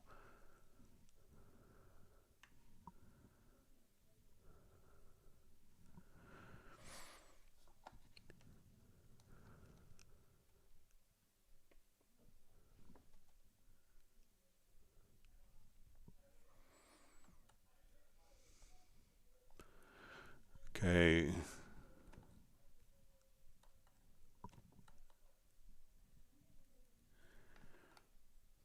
Okay, so we see from Keith Young asking, hello, Greg, could you please recommend the settings and how do you set them up on the meters? Thank you. So I'm not sure. Let me see if there's a part 1 of the question maybe I missed. All right, so I guess Keith, and let me know if I'm mistaken, but just maybe how to set up settings for the meters. So when doing that, we could come over, I'll just go to this project here.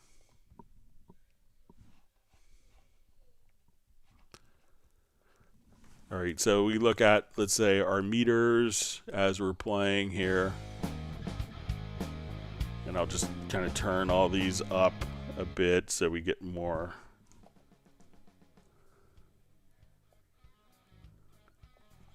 So if I wanted to change like the meter appearance, if that's what the question was kind of.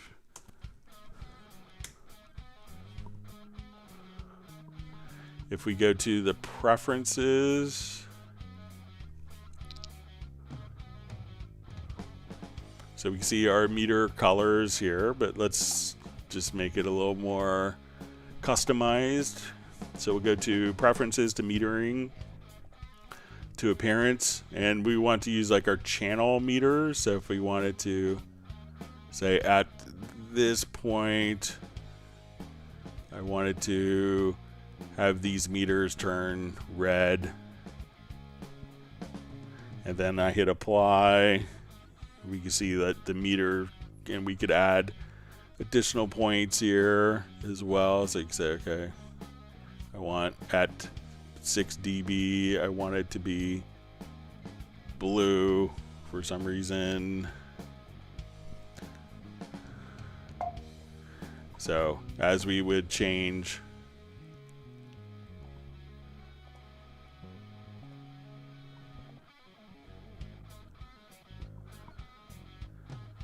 So we can see as we peak, we could be in blue, just kind of maybe the exact opposite of what you want to do. And if you totally messed everything up, you can save them as presets, but if you come over here, you could go right back to your default meter appearance. But let me know if I misunderstood the question.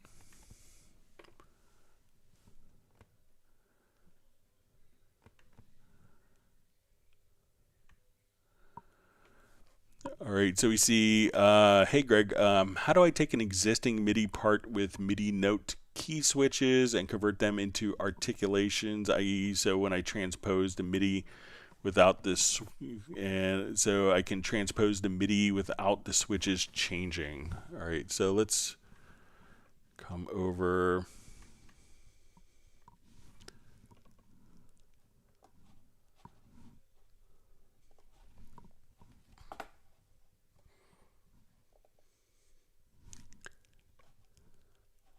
Okay, so we have no expression map here, and let's go ahead and just kind of look at the instrument. So we'll have C0, C#0 as our articulations.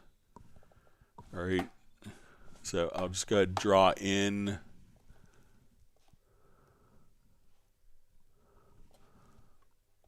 an articulation here.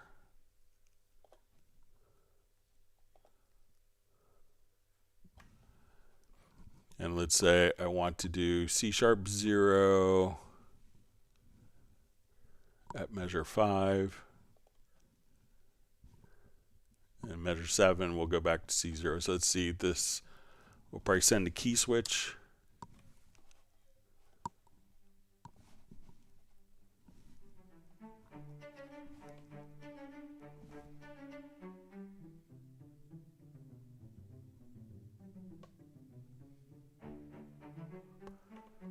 Okay, so we sent the key switch. Now let's say if we have that information in, I'm going to load up and let's convert the expression map setup. Or I'll just come over here, we'll get to our map and we'll say import key switches.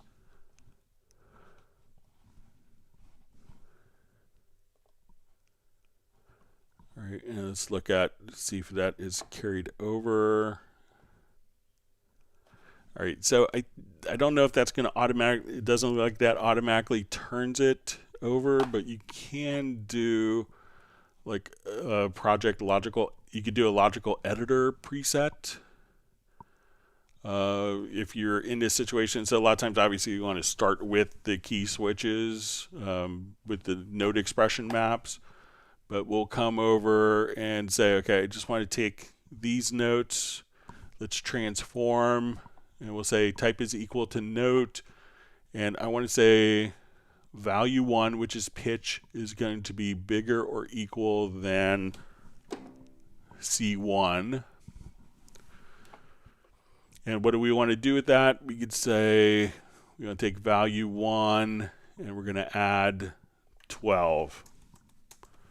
So if you have all of your articulations in, so let's say we see that these are our articulation notes here. I'll just make them longer so that it's more obvious.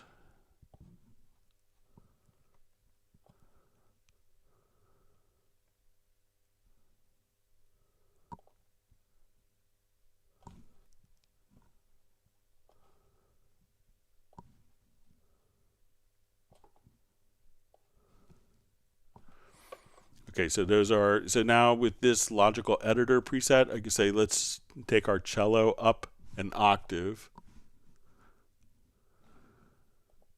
So we'll select all the notes here. So now we listen to it.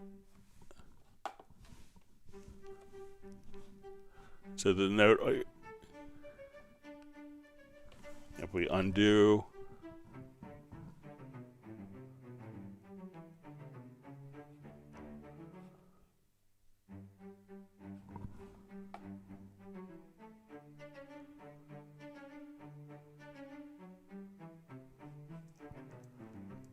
so, so try to just come over here and set that you only want to transpose notes, and you could leave the articulation notes unaffected. But in the future, that's why we do the expression map, so that you don't have to worry about that as much.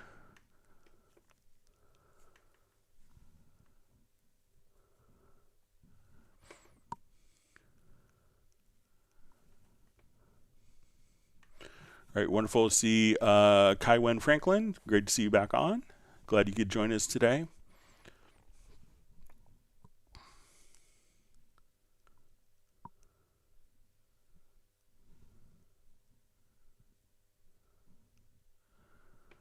All right, so we see a question from Steinberg Rookie. Is it possible to hover my cursor over the grid and utilize a hotkey to place MIDI notes in grid? For example, I could hover my cursor over grid and press key P to insert notes versus double clicking. All right.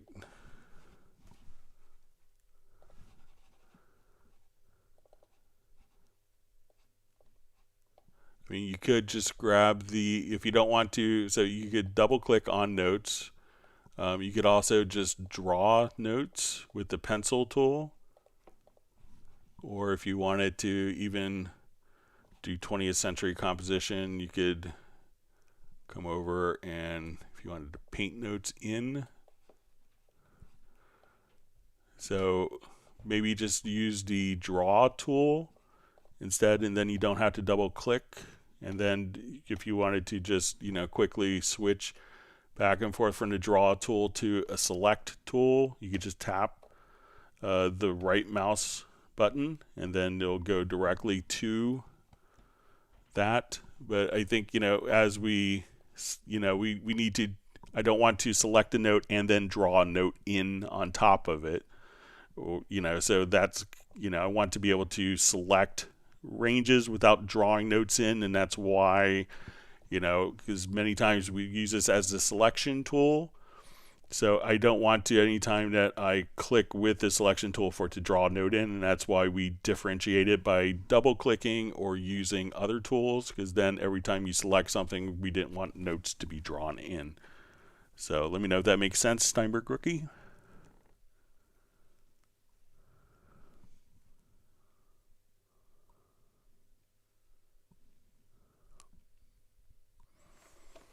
Yeah, and also we see Steinberg MIDI just saying, Alt Option, and that just changes it to the tool.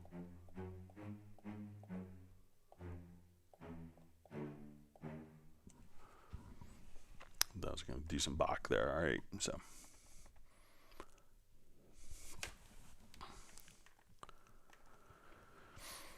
All right, so we have a question from Cubase user. Hi, Greg. I would like to ask you about the mono in. Is it reading the signal in RMS or peak? Because when I set any dry level following any number of mono and record a vocal, it turns different values.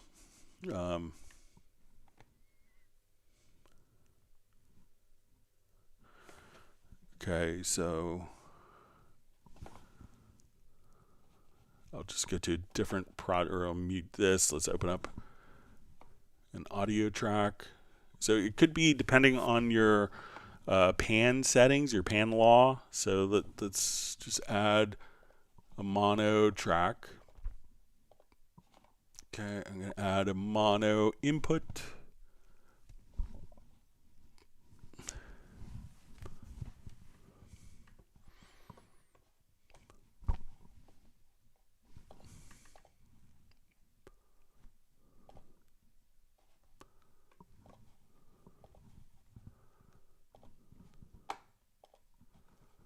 All right, we'll get to the mix console here. We'll say our mono in. I'll just turn down.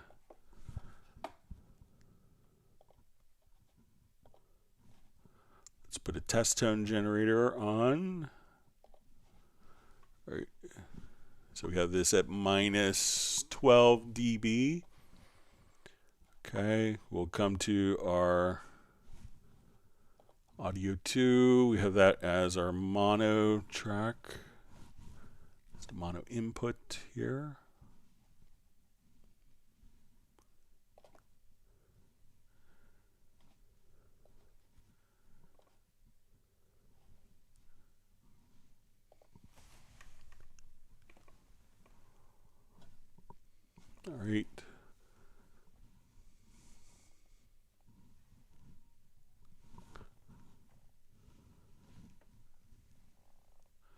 All right, so now we see that we're at minus 12, minus 15. Let's come over to our project setup. And we'll set it to 0 dB.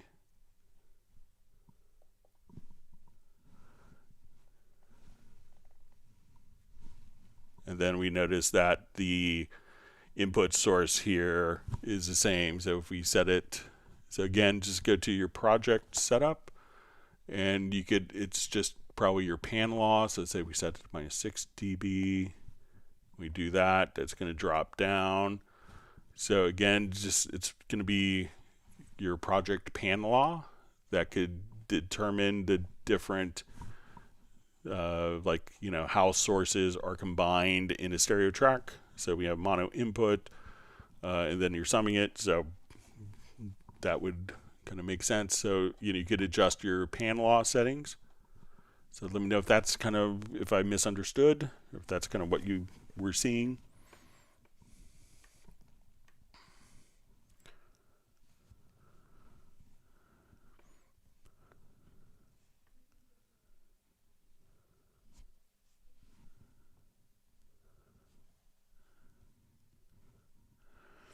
All right, so we see, and maybe just further clarification on the point. It says, I mean, when you play it back in a project, let's say you record a vocal at minus 18 to minus 14 in mono, then you see the level in the mixer, and when you play it in a project, it's showing a different peak. Yeah, so I think it's going to be pan law related. So, all right, so we see that that Captenergy music is cool tip he asked for. He says didn't know it existed, so that was with the Alt P, Alter Option / P to play and loop the particular section, or play and loop a particular event, selected event.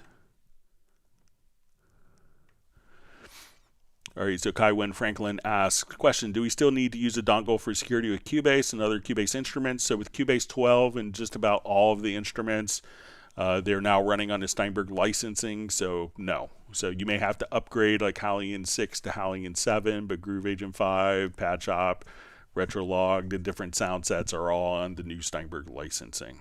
So there may be one or two older plugins. I think maybe the Rupert Neve design plugins are still on e-licenser, but just about everything else is. So we could show you just quickly.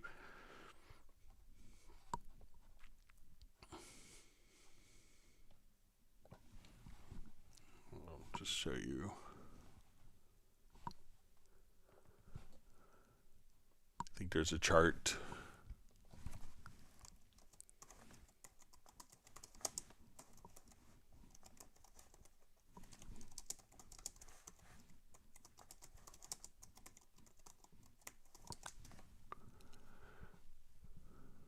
So a list of software relying on Steinberg licensing.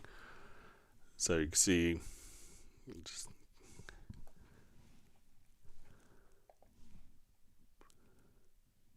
so from Cubase 12, Absolute, Collection 5, Backbone, so sound content. So it's obviously a big, huge project, but you get an idea of how many of the titles have moved from e-licenser to the new Steinberg licensing.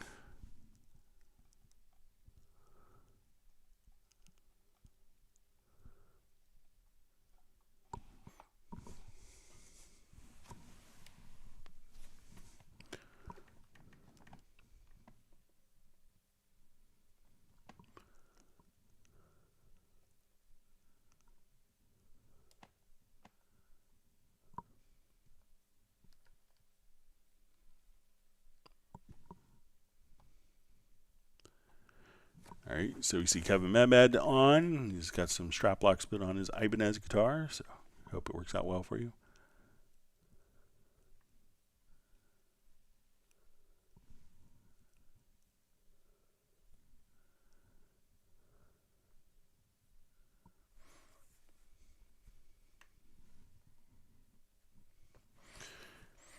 All right, so we see from Got Yours is I hope in 13 that they find a better way to use sample tracks. I recently had to go through about 250 songs in my catalog, and consistently sampler track is losing location of my samplers and samples and presets. I hit prepare archive at the end of the session and move them to the backup drive. I also have preset within the sampler track, but still somehow keeps losing those custom made sounds. Any suggestions? So, make sure, so let's say I'm in this project here, so no sampler track whatsoever, and there is a preference. So when you go to your preference here, and we go to editing to audio, one of the things that you can do is just on import audio files, just make sure that it's, converting and copy to project folder if needed. So let's say I have a sampler track. I'll come over here, let's just do a loop. All right, so I'm going to create a sampler track. And now at this point let's go to our pool window. We can see audio, we see my sampler track here. And now this is automatically configured in the path of exactly where the particular project is, because I had that preference set. So we can see that it's just going to be automatically imported and placed into the sampler track folder right there. So at that point you could just choose, so again with your preferences, editing audio, make sure they have convert to project settings and copy to project folder, and then it's automatically going to be in the project folder as the audio is added to the sampler tracks.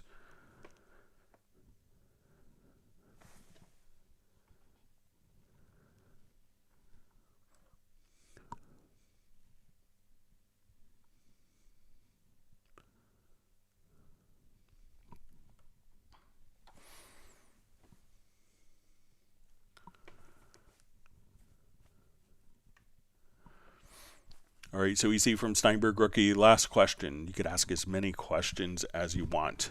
His last question is, how do I modify Cubase to only allow me to play notes that are in key and blocks me from playing wrong notes?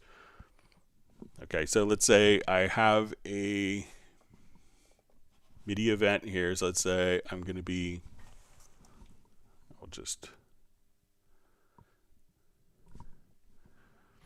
okay, so you could set a key for the song. So we will see here in the key editor, you have something called a scale assistant. You can create the key right here. So let's say I want to be in the key of A, and we'll choose A major, and you could create your own scales if needed. And we could just come over here and we could say snap pitch editing. So if I go to draw a note that's not in the key of A, such as C, you see I could draw a B, I could draw a C sharp, but I can't draw a C. So once we have that done, we could also, you'll see this little icon at the top here where we could view only notes, show pitches from the scale assistant. So now I can't draw any notes that are out of key, because it's filtering out the view of all notes that are out of key. Now I can see all notes. I can see only notes that are in the key that's been defined in the editor scale or in the chord track scale. So just go to the scale assistant, and then you could just draw notes that are in key, and notes that are out of key also sound fine a lot of times. So everyone does it. But if you wanted to do that, that's a great way to do it.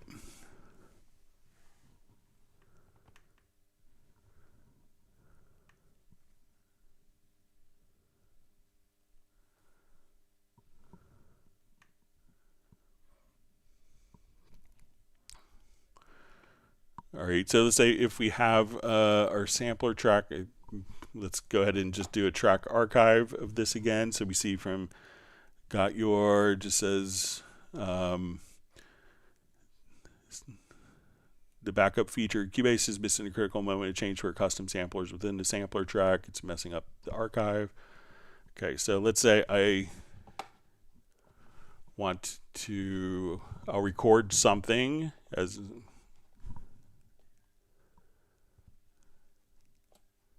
here. I'll just take a portion of this and let's render it in place. Okay, we'll do a brand new file here.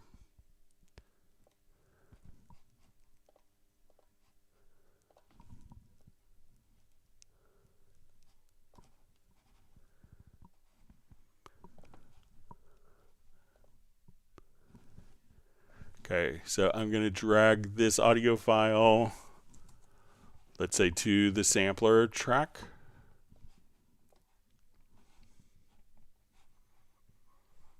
Okay. And let's say I want, so we have our sampler track here. Let's add another sampler track from that. All right, so we will go to our pool and let's look at the pool window so we can see our different files. So I already had, that's the one I did earlier. So let's go ahead and do an archive of this.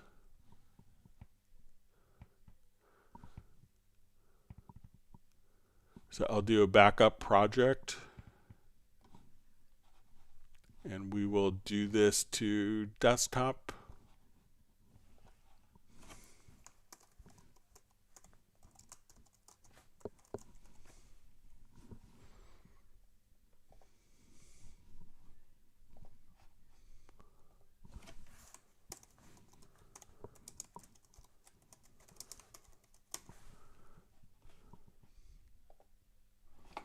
Okay, and close this project.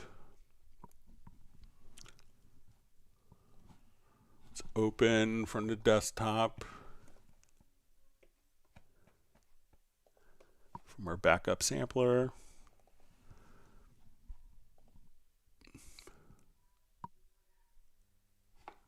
And let's look at our pool window.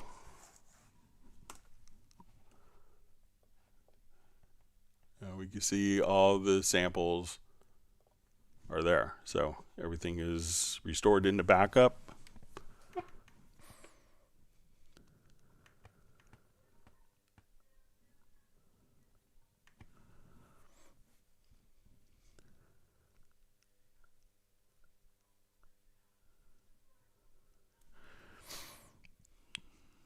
Okay, we see from JazzML, hey Greg, is there a way to use the pen tool to draw in events in the auto pan plugin? All right.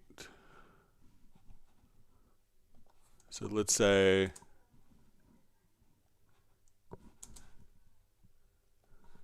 just go to a different project here. So I'm not sure if you want to draw in like the auto pan events. So let's say if I want to take like the bass part here.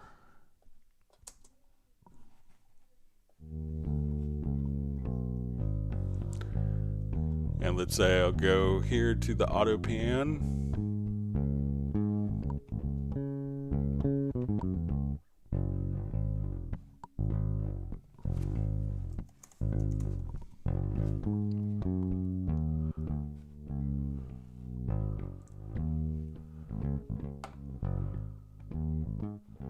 All right, so say I'll have to sync.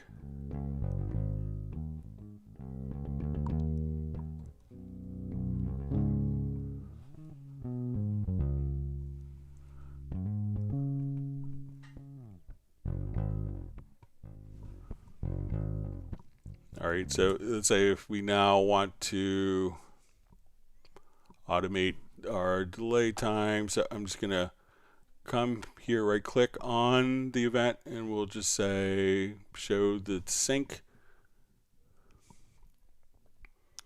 And now if we want to just grab a drawing tool, come here, and if we want to, as this plays,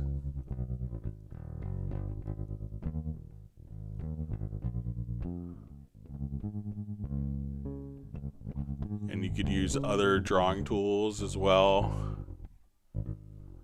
or if you want it to just come over, let's say we want to do a different automation value, we could just say, okay, let's go to linked panner, and then we could come over here. Let's just grab kind of like sine wave. So if you want to do this on the track itself without using the plugins, a lot of people may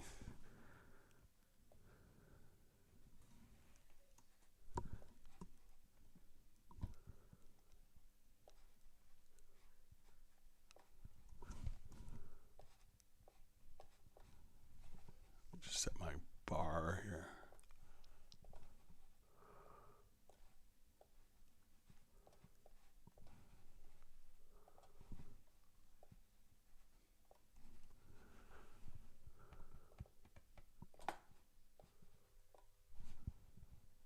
So, but you could just draw in kind of automation, kind of like that.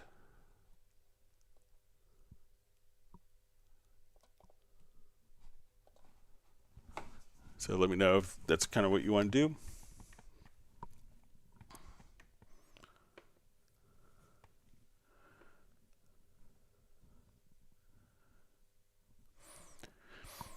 All right, we have a question from Soren. Greg, more about the vocal loops. Is there a way to macro the command, go to next marker, edit current marker description?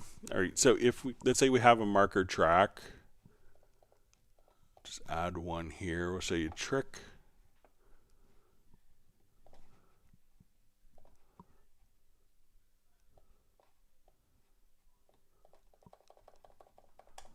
All right, so if you open up the marker window here, when you see the description, you could type in the description, hit the down arrow, and then you could just type in the description of each marker like so.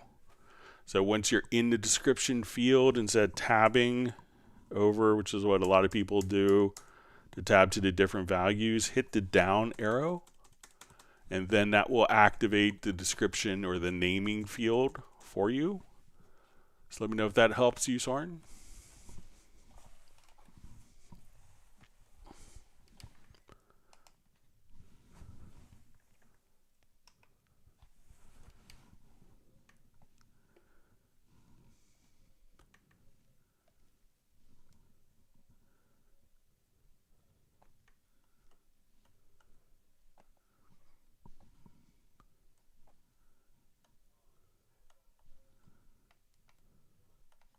All right, my chat field jumped to me.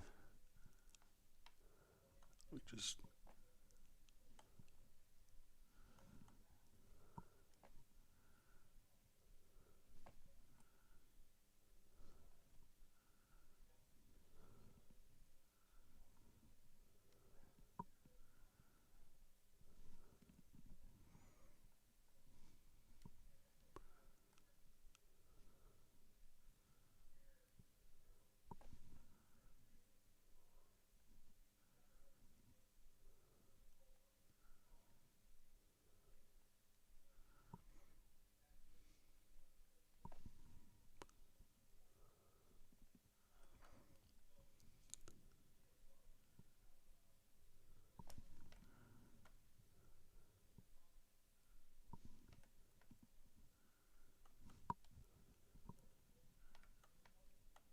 all right.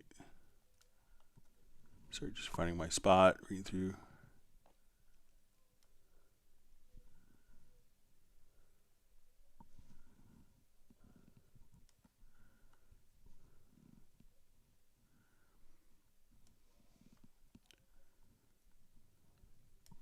All right, you see Michael Teams has granted my family one Black Forest cake ice cream. So one count. Thank you very much, Michael.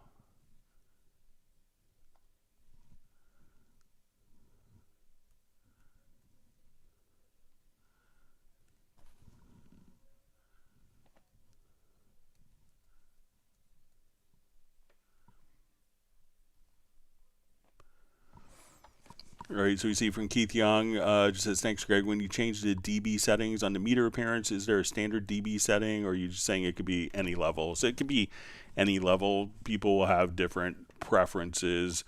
Some people -6 want it to be a particular color, but you can customize the appearance. And we'll go ahead and just show it again quickly. Let's get to your metering appearance. Then as you come here, you could just type in, okay, at -12, do this color, at -3, do this color. So it could be any value.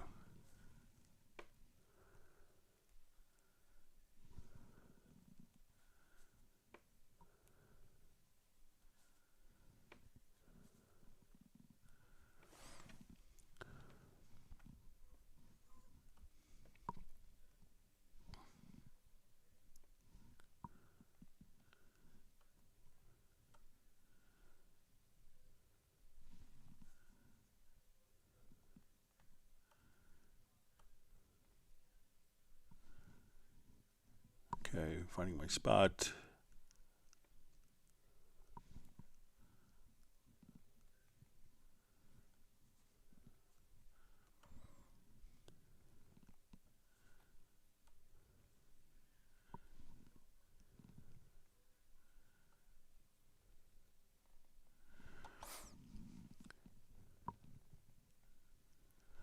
Okay, so we have a question from Mike Rivera. Great to see you on. I created a group channel and an effects channel, but if I lower the volume of the group, I can still hear the effects channel. Did I route the effects channel wrong? So it could depend on like how you're setting up. So let's say if I have, so I'm not sure if we have, just get back. So let's say I have all of my drums in a group here. So I'm going to select my drums.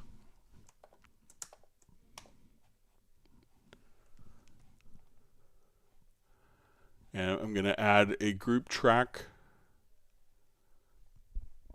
to the selected channels. So we'll call this our drum bus. Okay, and I'm going to add a group channel or an effects channel to all these channels as well. So we'll add an effects channel. So let's just put a little verb.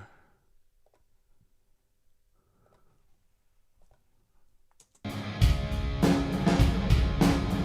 right, and now I have way too much reverb. All right. It says, but if I lower the volume of the group, I can still hear the effects channel. So it could also depend if it's, so let's come over here and all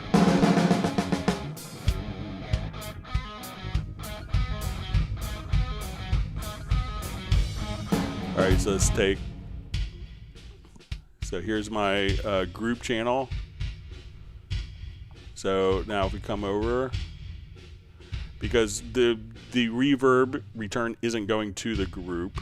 So, but let's say if we make this pre-fader, so now when we come over here to the fader, so, but right now this reverb, if we set this reverb and output the reverb to the group,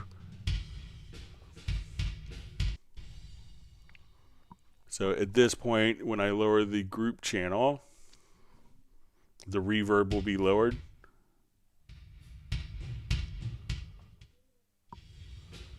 It's because if many times this reverb by default will be routed to the master output, but if we route this reverb to the drum group, so if it's routed to the master bus, this reverb isn't going into the group, so you could adjust a group, not hear it. But if this is going to the group channel, then that will control the level of the reverb as well. So let me know if that makes sense for you, Mike.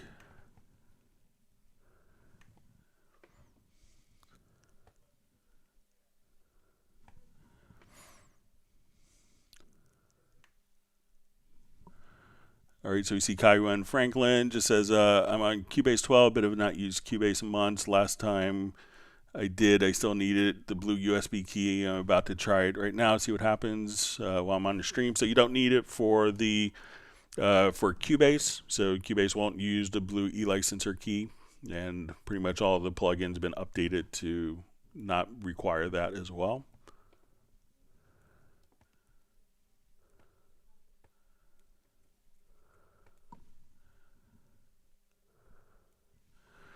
All right, so we see from Alessandro Ponti. Hi, Greg. Super interesting as always. Last time I asked, you showed us some Alan Silvestri macros. Would you have some other film scoring related macros you can share?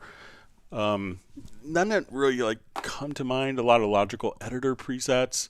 Trying to think. Sometimes it's always hard to. It's like oh, you can paint anything in the world. What do you want to paint? But if you have a question on a particular thing, but I do have, if you go to the Cubase Nation Discord, all of my logical editor and project logical editor presets are there available for people to download, as well as kind of, so if there's anything you want me to make specifically, like a macro or logical editor, I'm happy to do it. But I sometimes have a hard time coming up with, show me a cool one, and it's more I kind of just make them as needed. So, but if you have something you want to do in the logical editor, just let me know, or a macro. But none kind of jump out at me. Sorry, disappoint.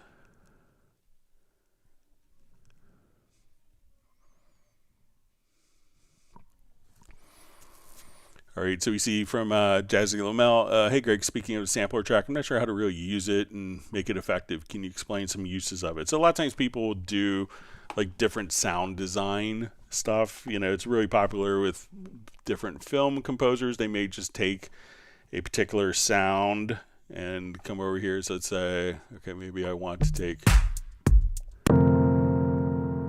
something like that, and I can now create a sampler track. And now, just taking any audio file that you want and say, okay, now I want to come over here and apply filters. So say, okay, I want to do a kind of a classic filter.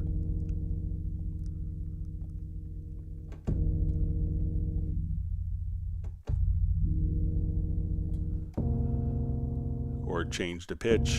And let's say, okay, I want to come over here and have the LFO, so I just want to do like a pitch envelope and be able to kind of change.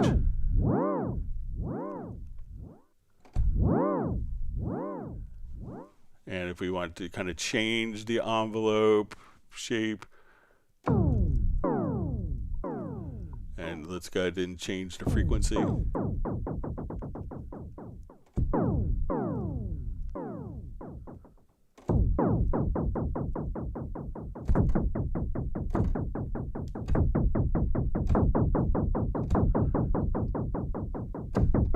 So you could do like different film compositions, just like really quick ways of just taking an audio file and being able to manipulate it and play it directly from your MIDI keyboard in great ways. Also, if you want to do like vocal chops, you could just drag and drop a vocal file in. So let's just take, I'll show you just.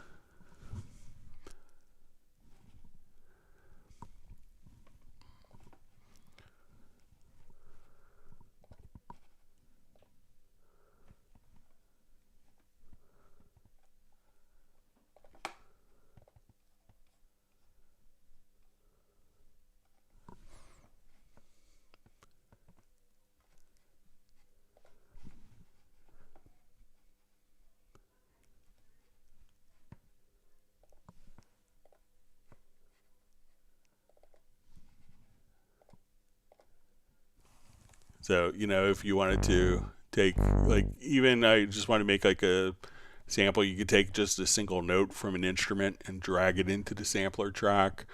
And let's say if we have...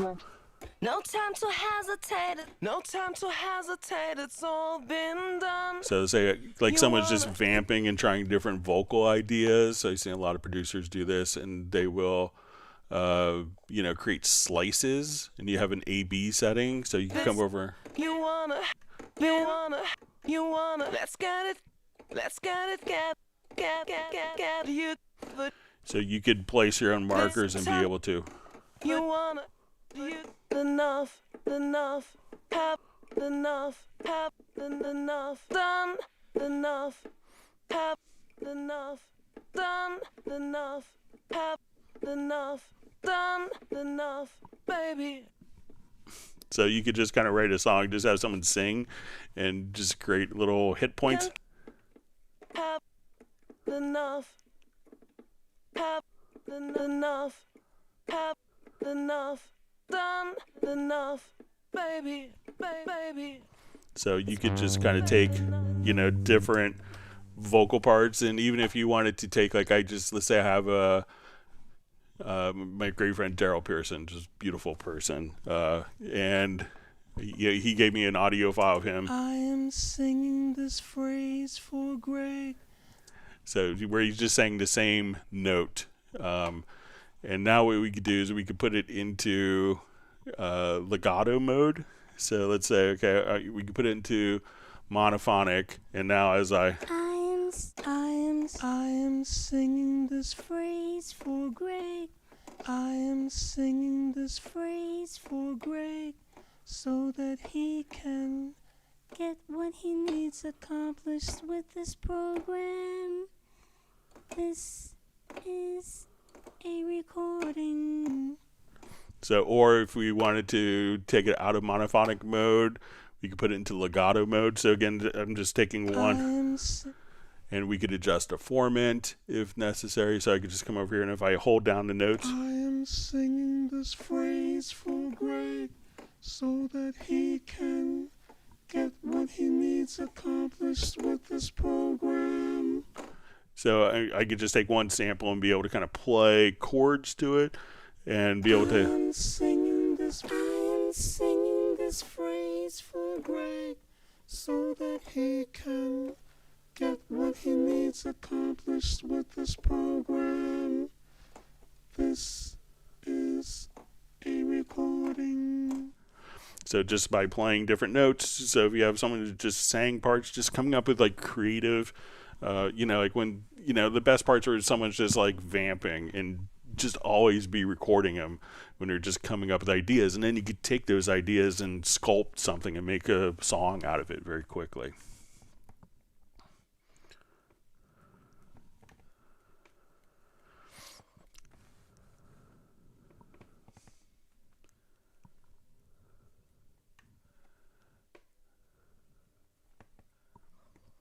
All right, so we see Kaiwa and Franklin got a message box now. Just tell me names about 15 items that have missing licenses.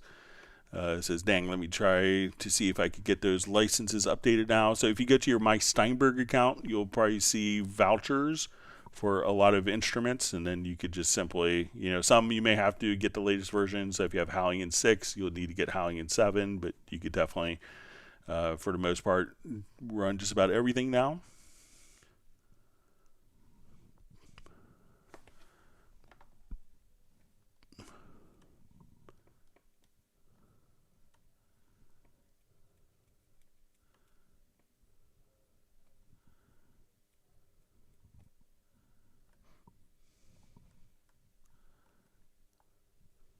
Sorry, my chat field just jumped. Okay, we see Michael Teams wants people to whack the like button.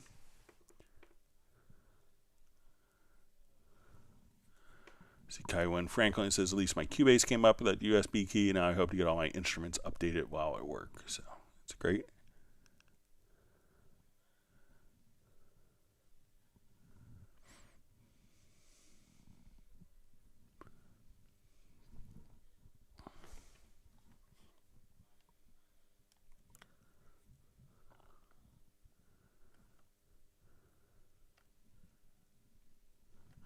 Okay, reading through comments.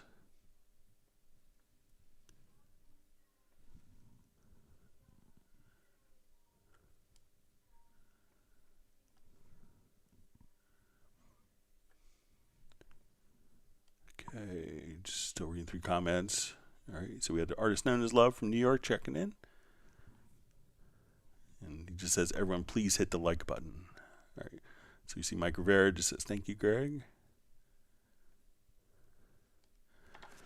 All right, so we see value. Says, thanks, Greg. Hope to learn more great stuff on Cubase on Friday. See you all again. So thanks for joining.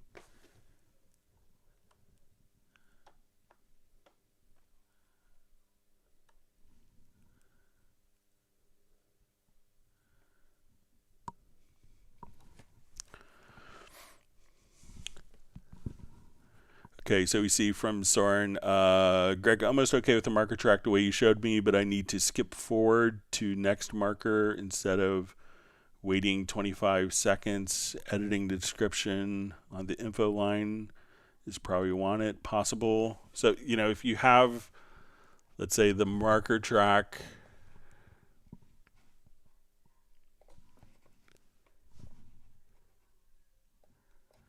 you know, and there is a function, Soren, also. So let's say if we have, you know, a number of different markers, you could use the, you know, so we see the description here. So you could just come over and hit the, so let's say you type something in, and then while the marker track is selected, you could just hit the left and right arrows. So if you come here, but one other thing that you could do is while you, as you drop a marker in, there is a command that's like insert and name marker. So I'll just set it up in my MIDI remote here quickly.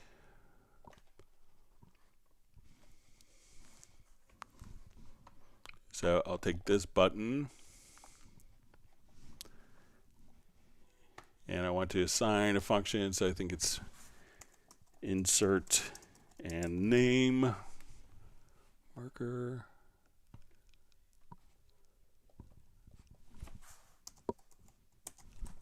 I'll just type in marker. So let's,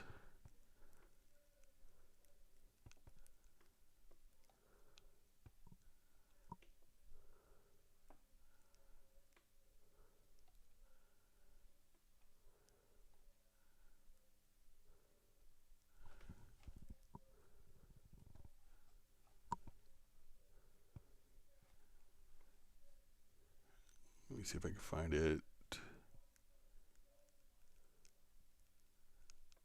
Maybe add an edit position marker. So let me try that. All right, so here's another thing that you could do is as you drop, let's say your position here, you could do that and that will just name the field for you, like as you type in the marker.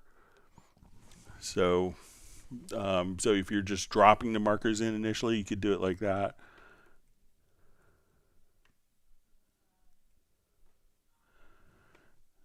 All right, so, and I just see also it says, okay, with the marker track wait, but I need to skip forward to the next marker instead of waiting the 25 seconds. So let's say if we do have the markers open here, you know, so this will be markers 1 through 10, basically. So as I hit the down key, that just takes you to the naming field of the next marker. So let me know if, you know, because you could, you know, so you don't have to wait the 25 seconds to do that. So just hitting the down key will allow you to navigate and have the name field active, or like while you insert the marker, you could just have it automatically, you know, name the marker while you do it, if that works for your workflow.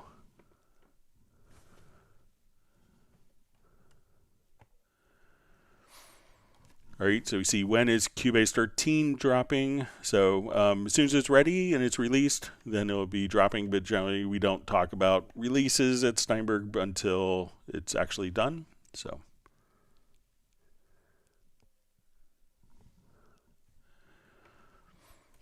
All right, so we see from Tommy C. Hi, Greg. Hope you're doing well. I was wondering if you could share a few examples of how to use direct routing in a few creative ways. Okay.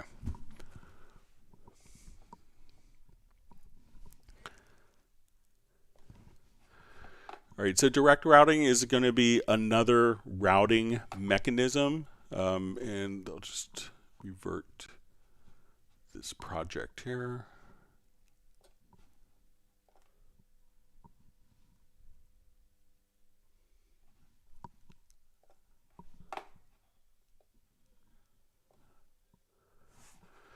Okay, so let's say I have several different groups. Okay, so I will add some group channels here.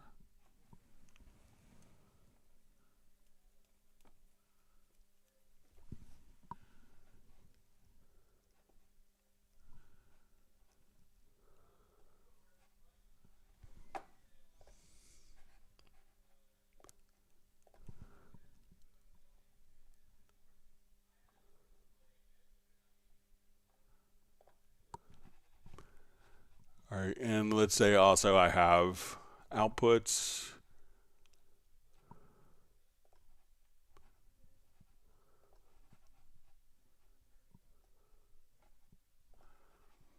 Okay, so when we have direct routing, we can see this in our large mixer. When we go to our racks, we can now just activate direct routing. So what direct routing is going to allow us to do is, we could send everything, and there's a little preference here where we can say direct routing summing mode on.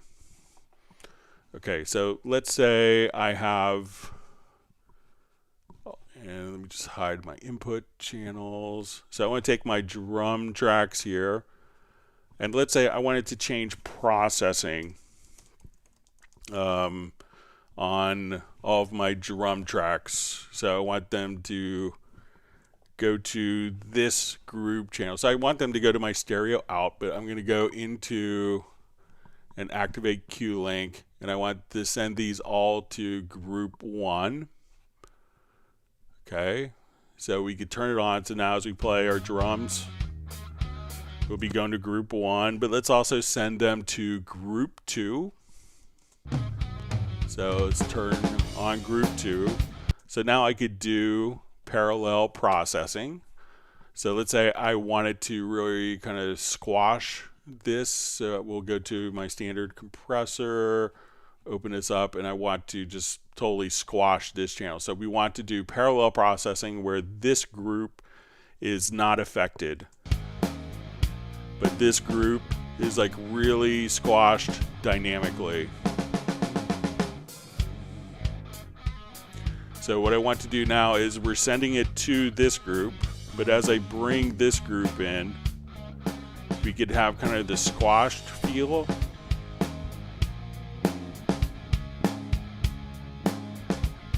So that's my kind of squash drums. I want to blend it with this group here. So I get kind of the fullness of the squash drums, but the original transients and dynamics from this track, and we could blend those together. So now we could also say I want to do, let's say on the EQ of this, we'll come over to preset.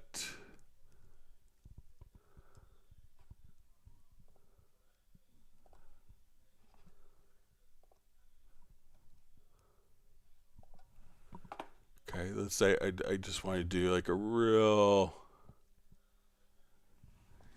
narrow band, like just for an effect here.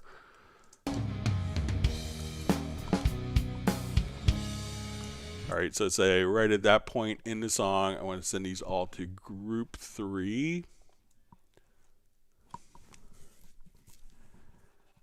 Okay, and let me just activate the Q-Link on all my drums. So we'll select those now, all going to group 3, all turned on. So let's say right at this point, I want it to automate this change. So I'm going to rewind a little bit. And I could automate these channels.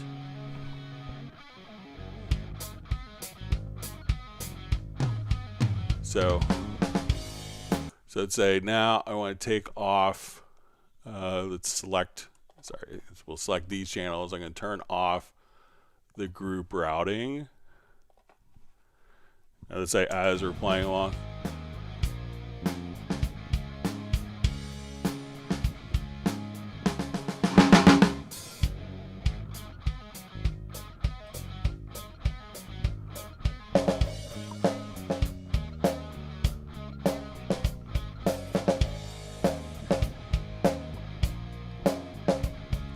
right, so we'll have this. So let's say while we're going to select all these. And let me just get my Q-Link on. But we could automate these changes. So instead of, a lot of times what happens when we use sends, we could use sends for effects. And a lot of people use sends for groups. And as we use sends for groups, we may have like multiple parallel paths and we could run out of them. Now the direct routing, we could also send these to different outputs. So let's say I wanted to send it to a headphone monitoring system. So let's say I needed, these to go out of output 2, and I need these to go out of output 3 and 4. So let's say output 5 and 6, and output 7 and 8. So at this point, what we could do is we could feed different headphone distribution systems using this. So we don't need to set the level, but if we have like a hearback system where we take the audio, it's going out to the device, and each musician has like a little kind of fader device where they could set their own headphone levels. All of the routing could be set to different outputs that are fixed. Some people use direct routing to take the outputs from this and send it to a different tape recorder. If you want to always have a computer or tape recorder that's always in record mode, this is kind of a classic Phil Ramone trick where he always had a tape going in the background. So it would be like a DAT or cassette. And then if someone in a session would go, oh man, it sounded better like 3 hours ago. I wish we could get back to it. He's like, oh yeah, let's listen to it 3 hours ago. It wasn't better because I recorded everything and I could go back and, so he could send it. He would basically, with direct routing, we could send it to a different recorder, to a different speaker, to a different metering without having to utilize sends. So it's just a couple of ideas that you could use for direct routing. And again, these changes can be automated as well. So if you wanted to go from one room, one environment to a different complete, channel processing, you could just, go back and forth between different direct routing scenes as well and do summing. And some people would argue that this is a true parallel path, so it could be argued for that as well. So just a couple things you could do with direct routing.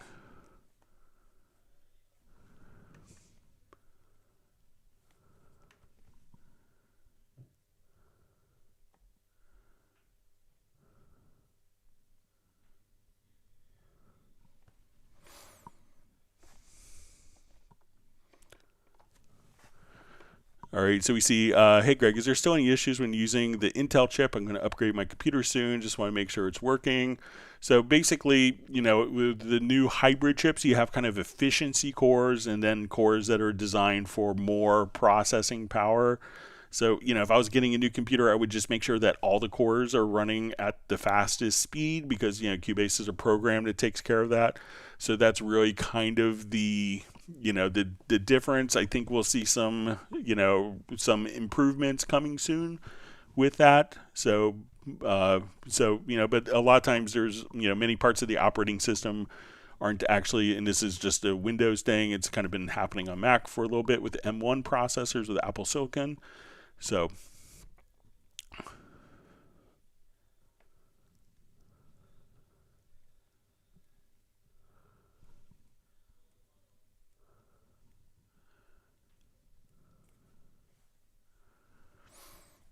okay, so we see a question from Nick. When using Spectral Layers 10 Pro, when I have unmixed the eggs and dragged the separate files to the arrangement, I often encounter difficulties in decoupling the new events from Spectral Layers. So what I do, Nick, is as I do that, I will, if I needed to do like different sample editing and I'm kind of done with the extraction process, in Spectral Layers is I just select a file and I bounce selection or just do a render in place, and then it creates a new audio file, and then it's kind of a separate entity. And if you duplicate that as a track version, and then at that point, so we'll take just the example that we were showing earlier with the drums, because that won't take long.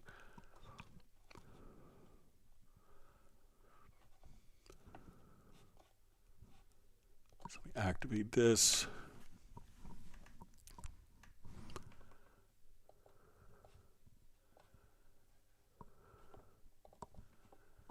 All right, so now when we're in the sample editor,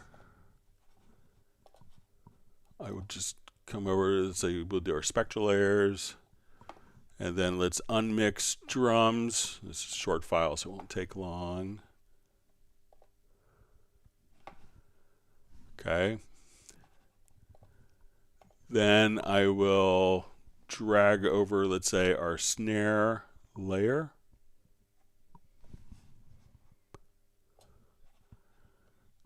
And then I will duplicate a version and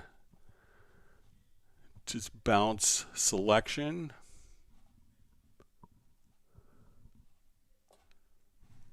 Replace the events. And then I could always go back to my first one, which is in Spectral Layers, go to my second track version, and just have that as a normal audio file. So let me know if that works for you, Nick, and hope you're doing well. Thanks for joining us this afternoon or evening where you're at.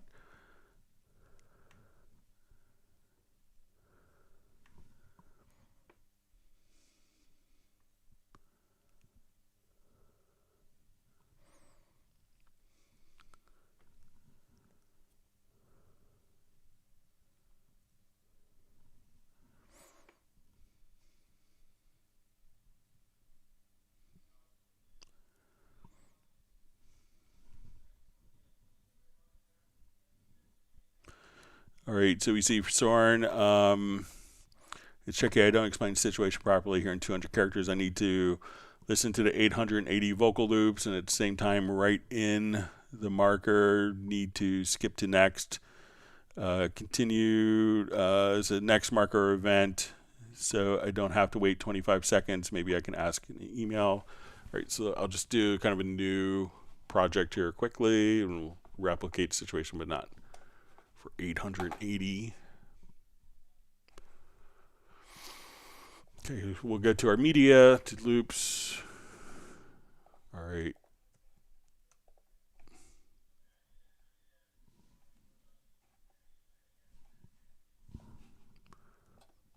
Okay, we'll put these on one track.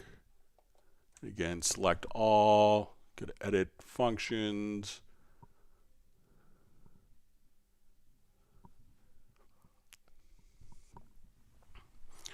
And let's, go to functions, and we'll set our 25 seconds space.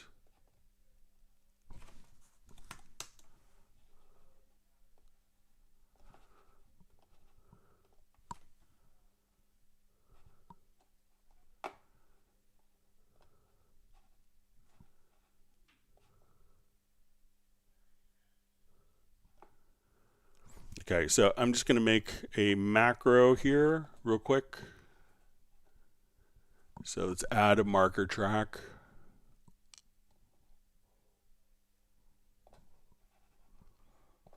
Okay, so I want it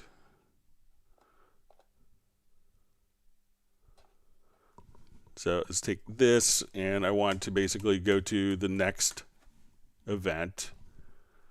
Okay, so let's build a macro for Soren.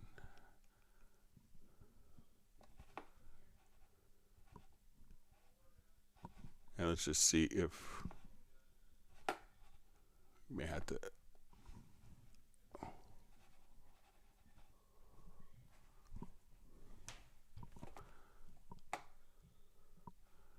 So we'll go to a new macro and we'll say, all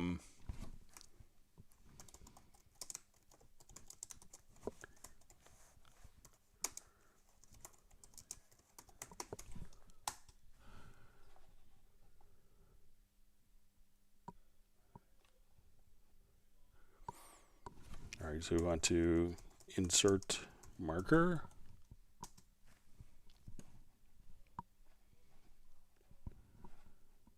Add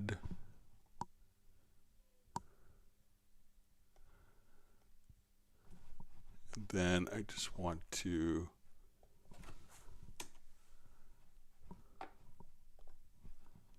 so we're going to navigate to the right, add.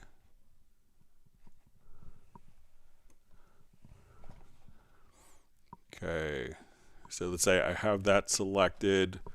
I'm going to assign the macro to my key command here. So let's go to my MIDI remote.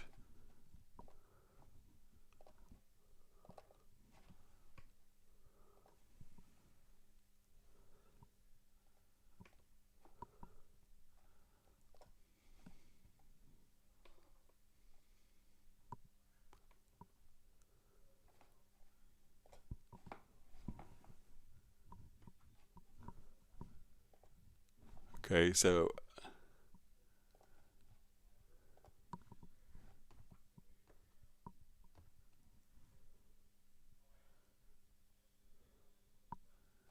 all right, so let me see if I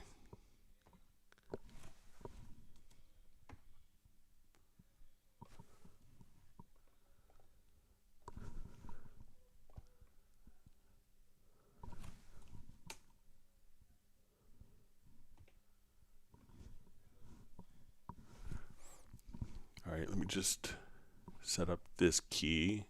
Let's see if we get this going.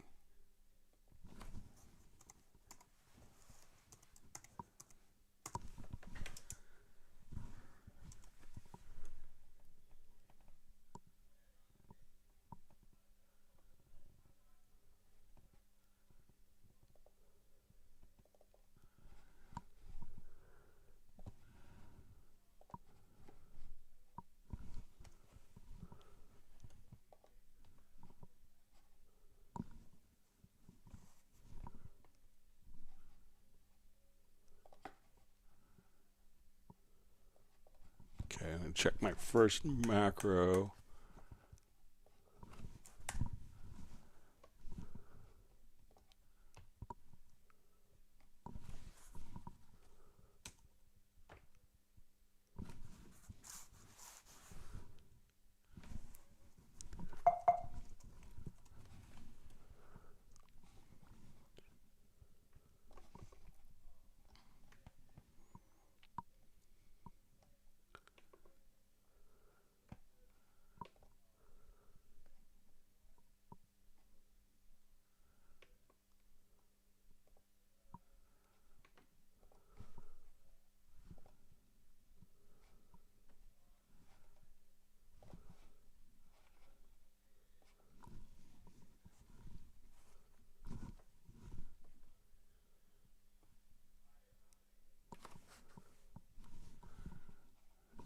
All right, let's see.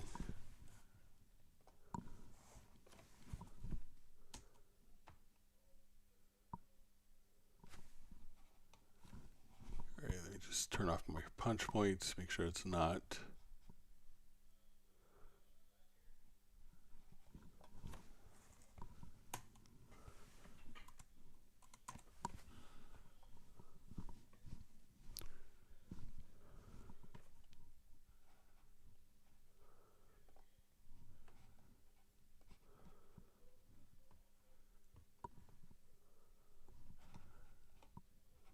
All right, let me try one other quick thing in transport.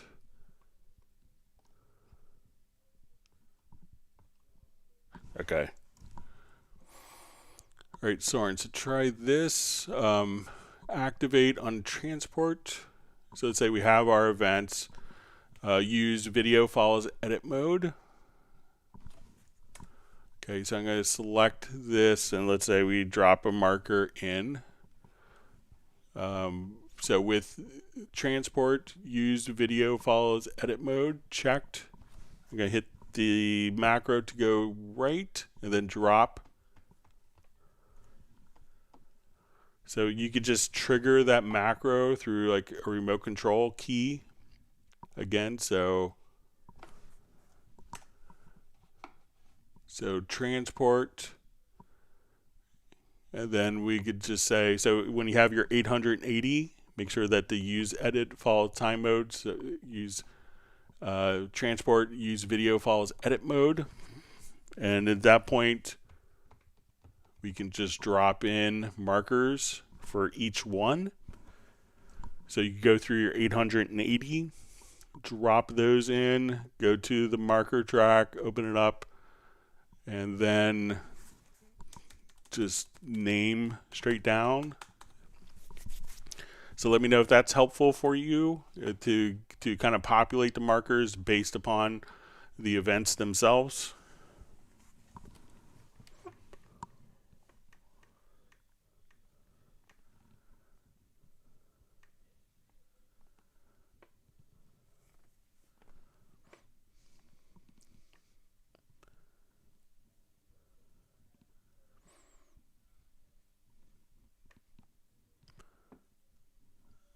All right, so we see Jeff Sabelski saying he's loved expression maps since Cubase 5.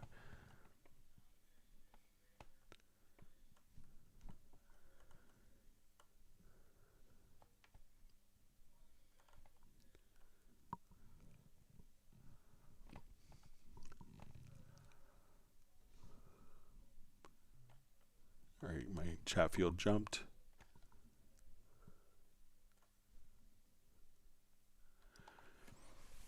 All right, so you see Tommy C says, thanks, Greg. That'd be great to add some reverb to the group. Give it some space.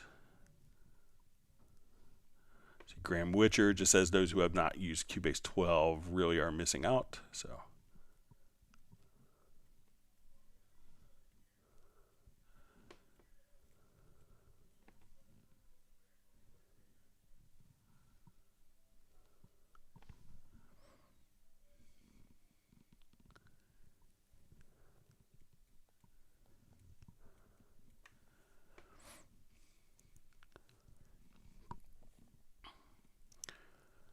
Okay, so we see from Zemential who asks, hey Greg, Undo, serious question. How to do time arrangement?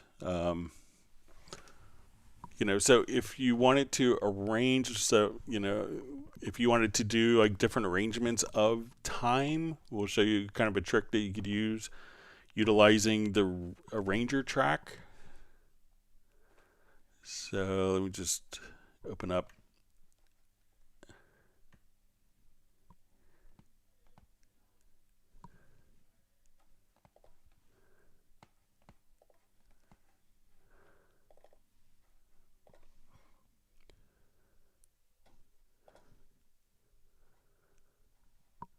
So if you want to arrange time, like maybe you want it to have multiple versions of the same project, maybe like a 30-second, 15-second version. So what you could do is we could define our different moments in time. These could be, we could define a subsection within the subsection within the subsection within the subsection. And instead of the program playing linearly, like where you play from beginning to end, what you could do is just come over and have it follow and kind of rearrange the time so it's not constantly. So instead of playing linearly, the arrangement can jump.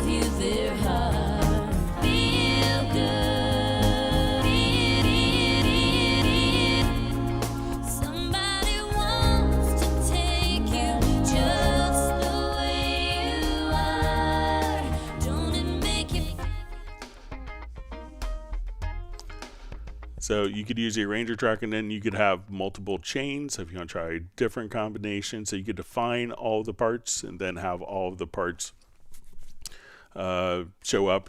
So a lot of times we may have people who are working on advertising, and they may have a 60-second version, a 30-second, a 15, a 5-second version of different ads, and they may have to cut and have their music set up for different ads. So let me know if that's what you mean by time arrangement.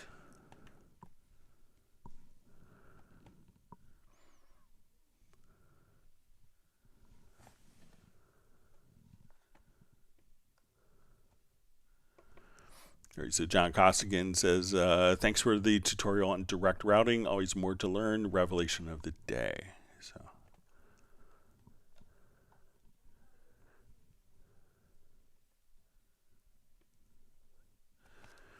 So we see Nick just saying cheers for the workflow tip. I think that's what I did in the end. So it's probably rendering the particular file. So see Jeff Sabelski's been doing time travel with Elon Musk. He's getting ready to jump back into Cubase 12. So that's good.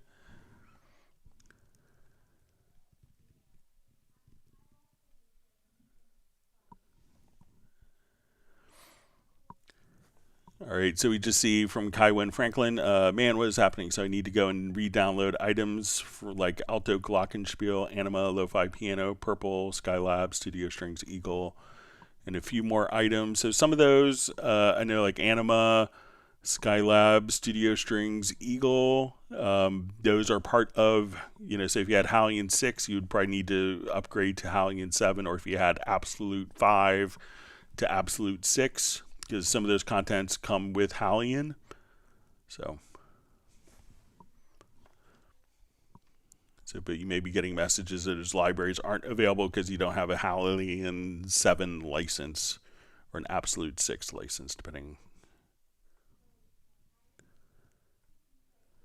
Kaiwen Franklin says, dang, I love getting new computers, but at the same time, I hate getting new computers. Yeah, it's better to get a new computer while your old one is still functioning.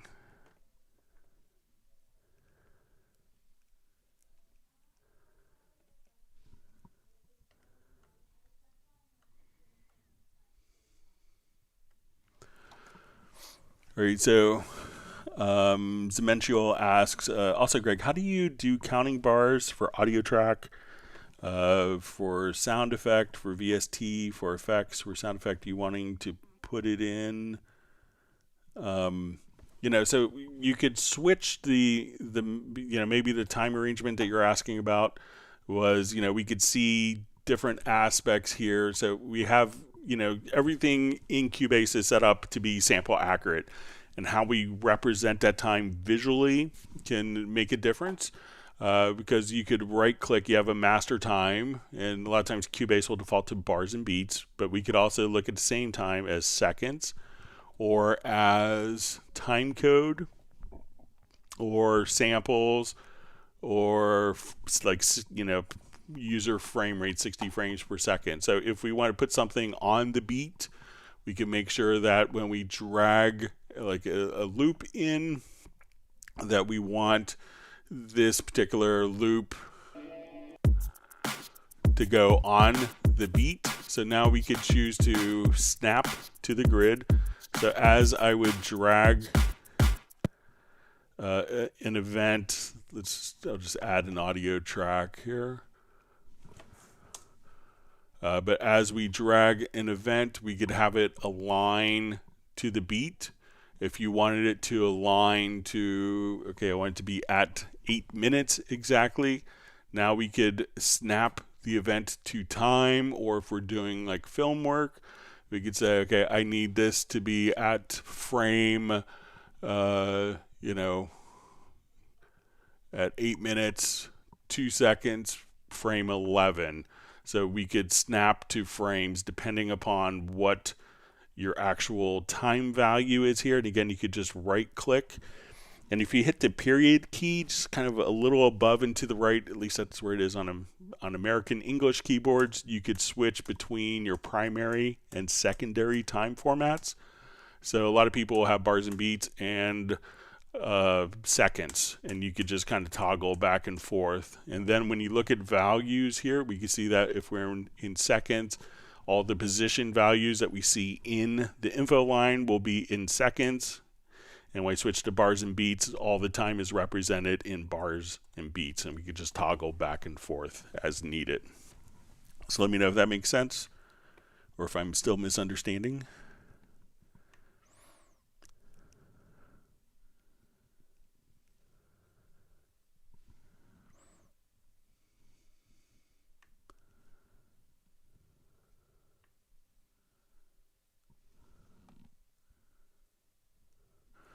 All right, so Kevin asks, hi Greg, please can you show how to adjust the different sample levels in Groove Agent, specifically when you layer multiple samples on one pad and set it to play layered? Okay, so let's come over here, let's add an instrument track. Let's do Groove Agent.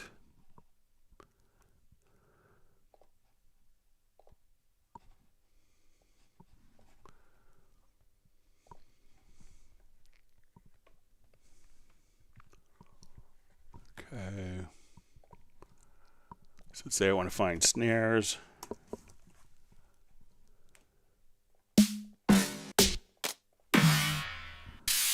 All right, so let's say I'll just randomly pick like some samples, and drag it onto a pad. Okay, so let's see. So now, as we do, we could switch between these different samples. And let's see, I think that this volume is going to be on the pad level. So, but if we now want to adjust, and let's say we layer these, we can just come over here, but I think I'm just going to reread how to adjust the different sample levels. All right, so let's say if we want to just adjust this level, all right, let's go maybe into the amplifier section. So let's bring this sample down. So let's take it off layer.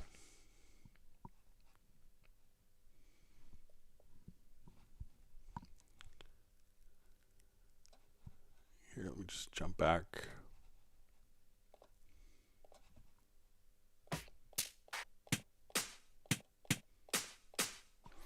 All right, so let's take this one and go to amplifier and see if that's going to be for all of the samples. All right.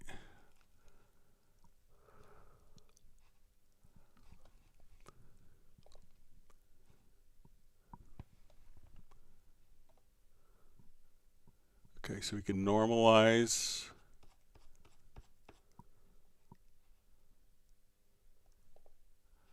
All right, so now when we come here,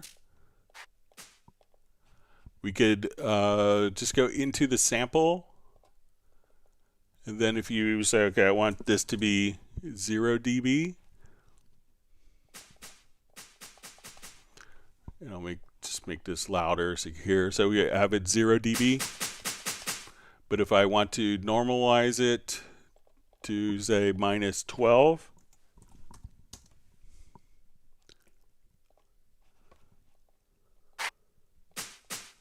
now that one's going to be much softer and the other one's louder.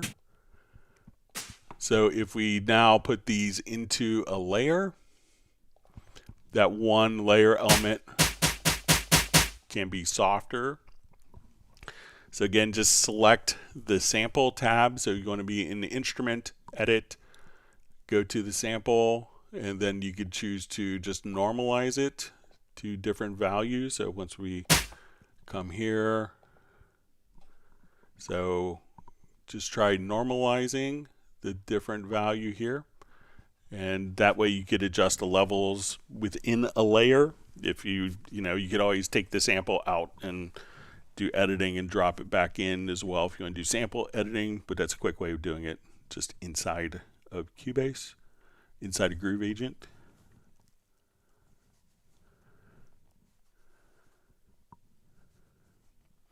Nick has a good point to Jeff about making time for time travel is tricky. So.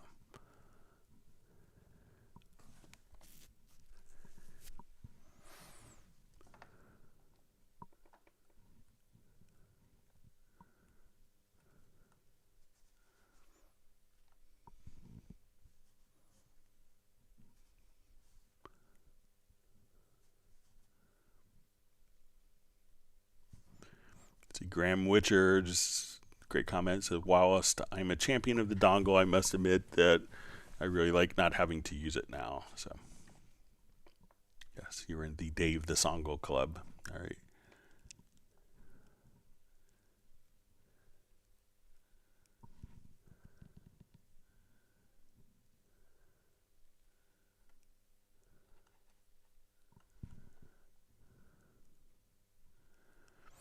So we see Kai Wen Franklin just saying, would you believe I've got something pop up on my laptop talking about new Sonoma OS. What in the world? I've not had this laptop 5 days and it's already time to upgrade the OS. Wow. So I would stay away from the new OS for a while until everything gets updated. So try to avoid upgrading to Sonoma. It often causes a lot more problems.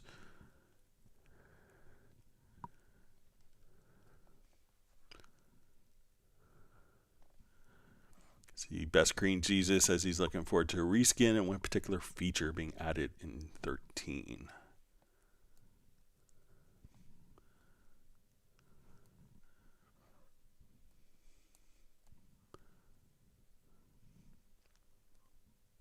See, Kai Wen Franklin is looking for everyone to spill the beans on new Cubase 13. As soon as Cubase 13 is out, we'll do a really detailed walkthrough. But, doesn't do you any good right now because it's not available.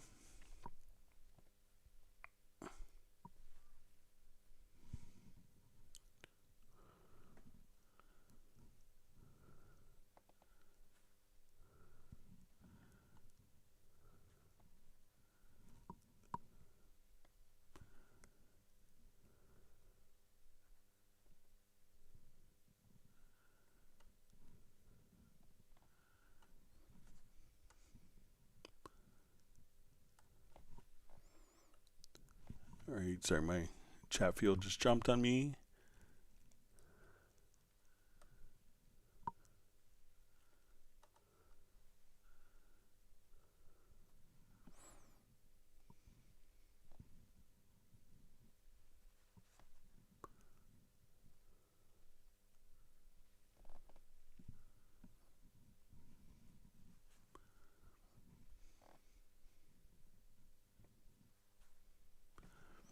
Okay.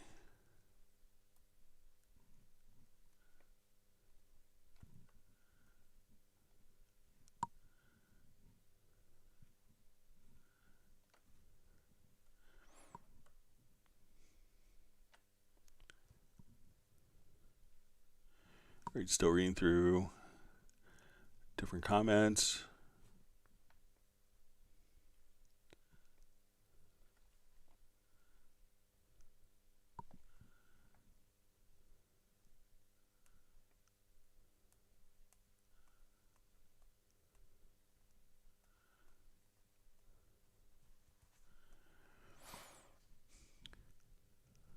All right, so we see from Soren says Greg started to be annoying, perhaps about the markers and vocal loops. Your solution did not take into account. I need to listen to the audio and write to the marker and also skip to the next audio. Okay, so let's see if I still have that project open.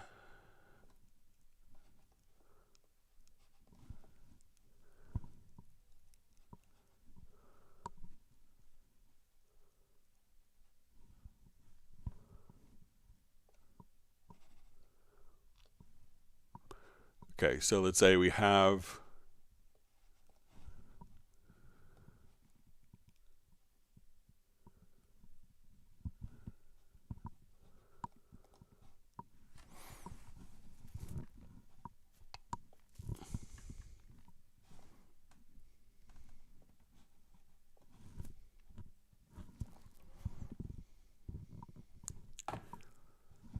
all right, so let me set these 25 seconds apart.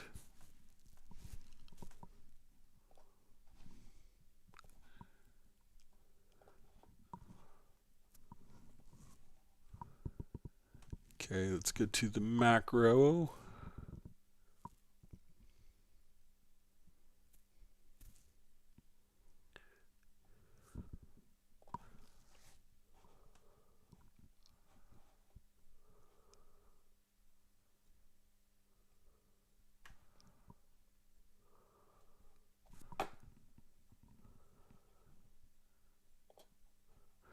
All right, so navigate right, we'll drop the marker. Let's play.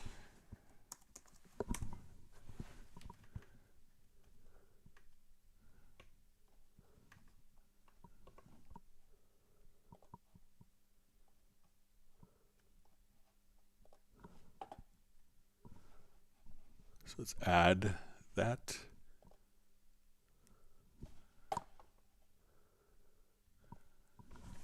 Then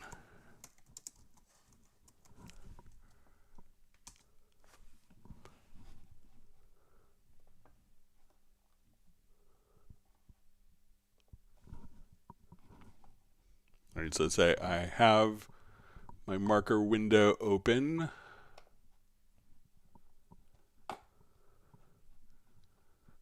So I'll add a marker track.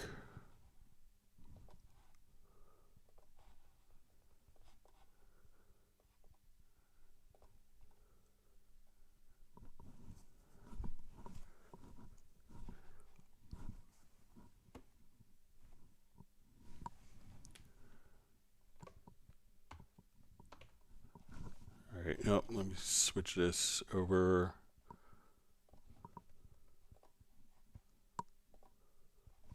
In the air.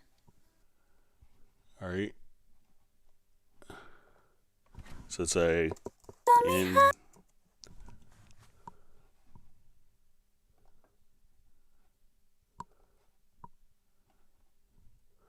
All right, so say I hit the macro again. All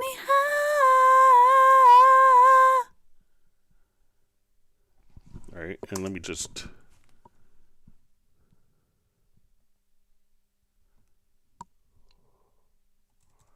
make one tweak here.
All right, so let's add that function.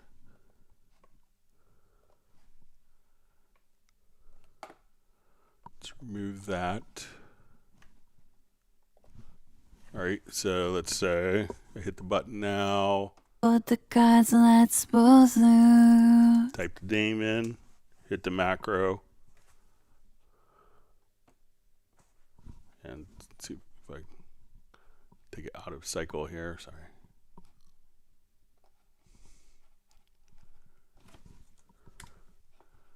All right, so let's say I'm here. Building walls, nails, and nerd. Type the name, hit enter.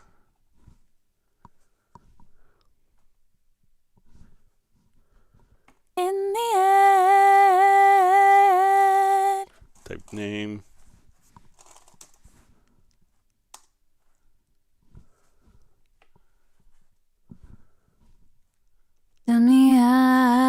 So play around with that. Let me know if that's kind of the workflow you're looking for, and I could see if I get it kind of perfectly dialed in for you.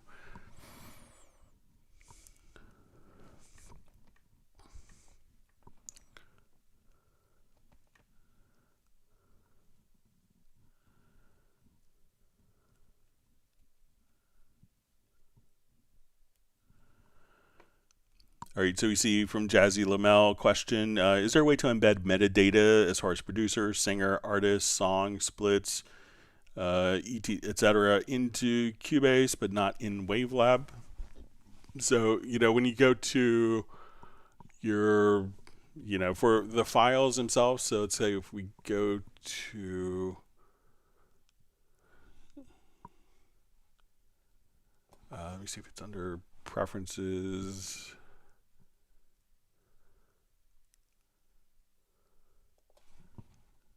I'm just having a blank on this.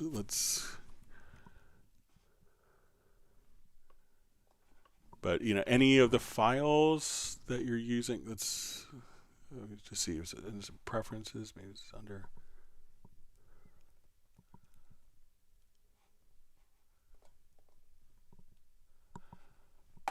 So here you could put author name and company name as metadata within the files. But if you're in the pool window, so let's say if you wanted to go here to if you hit F5 to go into media bay, you could add additional metadata. So let's say if you have audio files that are recorded,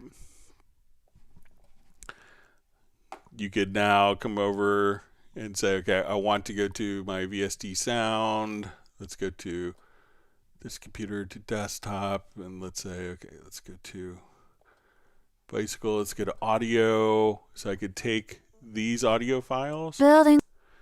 And at this point, you could click on the attribute inspector. So you could say, okay, I want, producer. So you could create your own. So you could put, writer, author, all this information you can put in, and, so you could put your own metadata tags directly in there as well. So, but realize that a lot of metadata tags, they're not quite so universal and universally read. So be aware of that.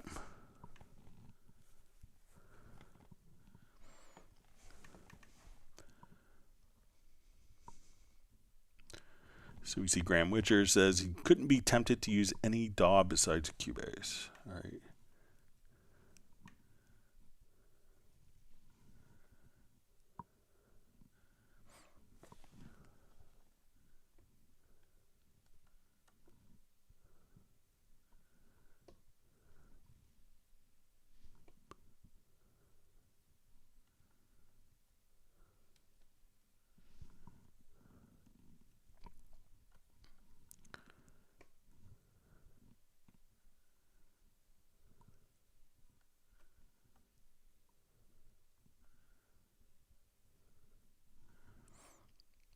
So you see Kai Wynn Franklin says I have Halion 6, so I need to upgrade to Halion 7. So yeah, you'll love it, especially getting all the FM synthesis part. The FM Lab's pretty amazing instrument. All right, we see Michael Teams has to run. He's going to see everyone on Friday, which is his birthday. So we'll have to give Michael Teams special birthday ice cream. So you see Kai Wynn Franklin, is Halion 7 an update I have to pay for? I didn't even get to use Halion 6, dang. So yeah, Halion 7 is a paid upgrade, but most of the other ones won't be. So, but yeah, it is a paid update, but check out the FM Lab. It's definitely worth the price of admission for all the FM synthesis capabilities.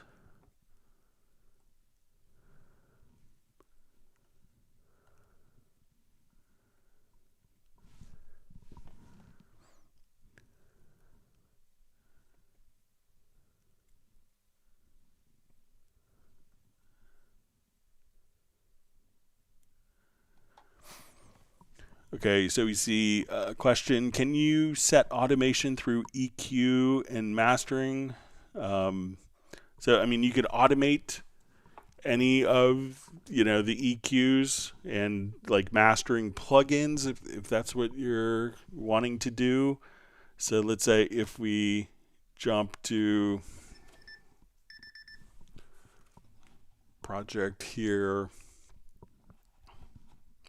and I'll just revert this because I've destroyed it.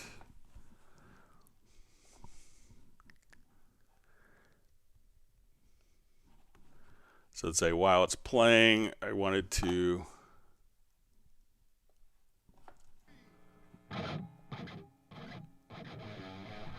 so if I have like different mastering processes going on here,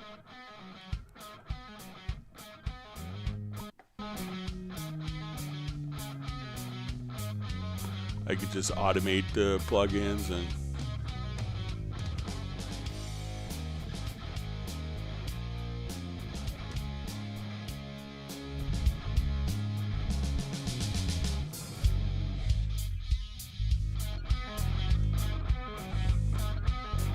now everything that I just did is automated.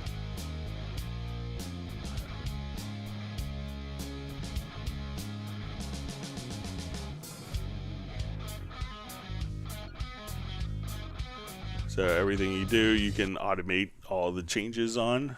So let me know if that's what you mean.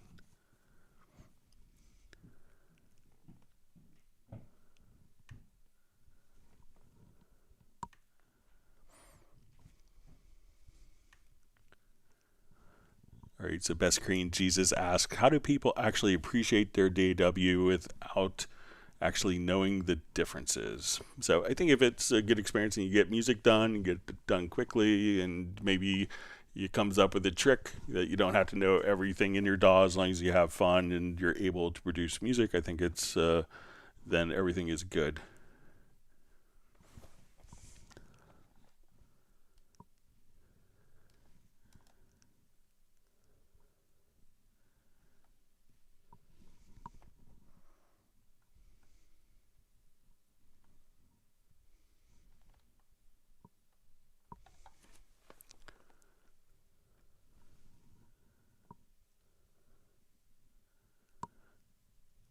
Okay.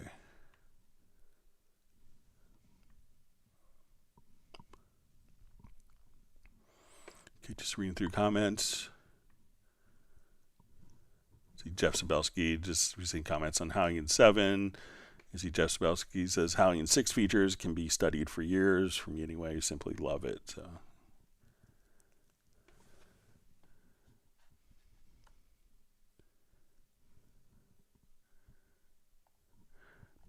Always wonderful to see Tiago from Brazil. Thanks for joining us. Great to see you on, as always.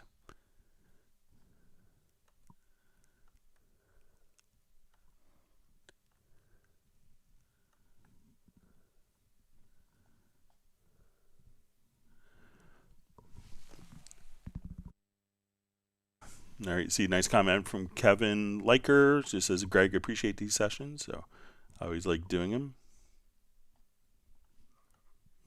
It's always a joy to share knowledge, try to help people out.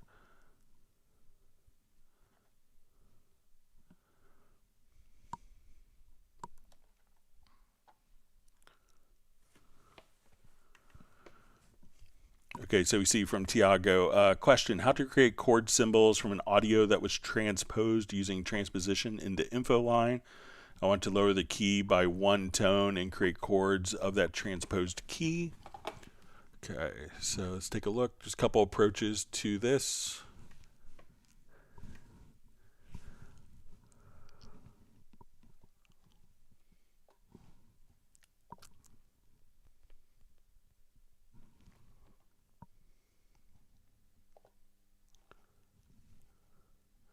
Okay, so let's listen to, let's say, a guitar part here.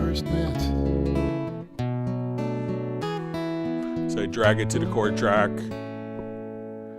It gives me the chords. Okay, now let's say if we have this transposed. Okay, so now you see, now we're going to go from A to A flat. Now one of the things you can do is just, select all the chords, and you could transpose the chord track as well. So we go, okay, I just want it to be in A flat, so we'll just come here, and now our chord track will be transposed and match. So that's probably the easiest way. I mean, if you want it to, take the file that is transposed, and let's say if we bounce selection, let's try this real quick. So we'll just choose to bounce selection, and we'll replace the events, and we'll notice that the transpose is off, that now we can, this will basically write the transposition in. So that's playing at the transpose key. Then we could drag that up. But I think probably the easiest way is just to just to double click and transpose the chord track. I think that is probably the easiest way, and you could choose the enharmonic as you see fit. So we could do it just like that. So let me know if that makes sense. But if you have a transpose, you bounce selection, the transposition will be taken into account, and then you could drag that to the chord track. But, in case you wanted to change it again, that way you could do one set of processing.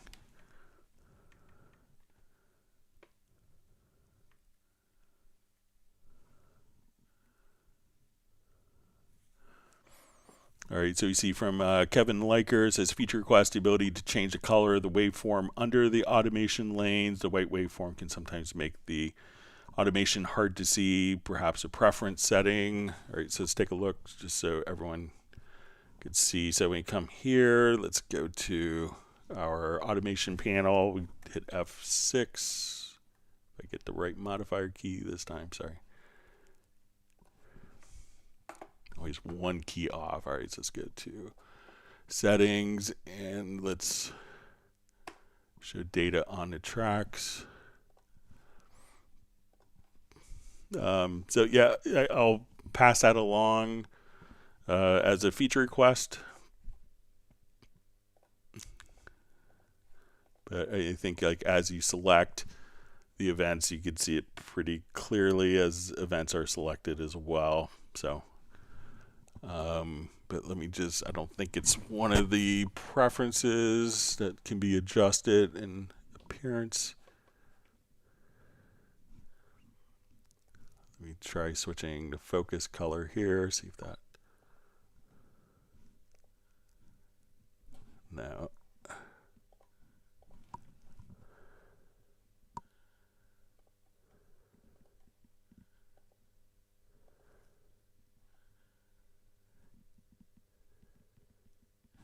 Yeah, I'll make sure to include that as some feedback for them.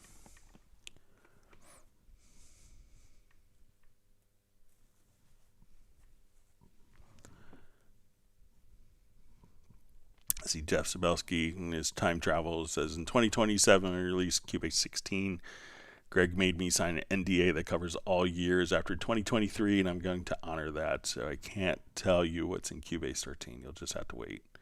So part of the NDAs, you're not supposed to talk about the NDA, Jeff. All right.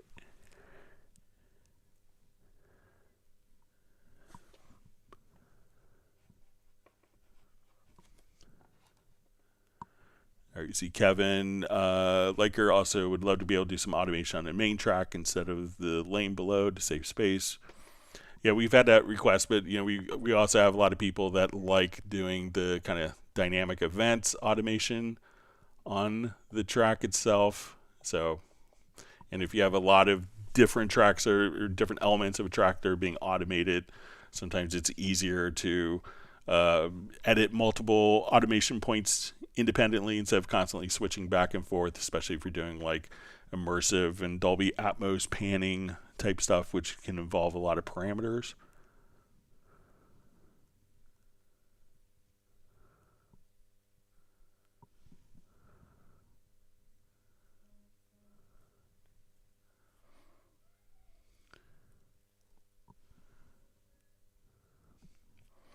All right, so we see a question. I think we covered this in the last live stream. Hi, Greg. Is it possible to have all takes in the stacked MIDI part follow its part in shuffle mode? Right now, it shuffles away the stacked part when moving the part next to other parts in shuffle. So I think since they are similar events, I'll try it again.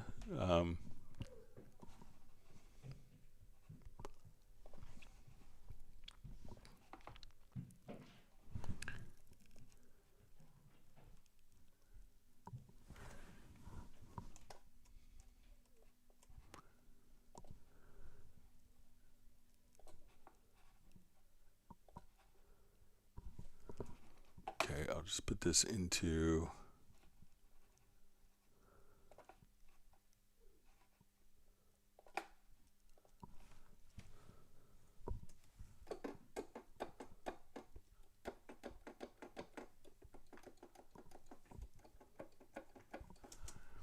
Okay, so we open up our lanes.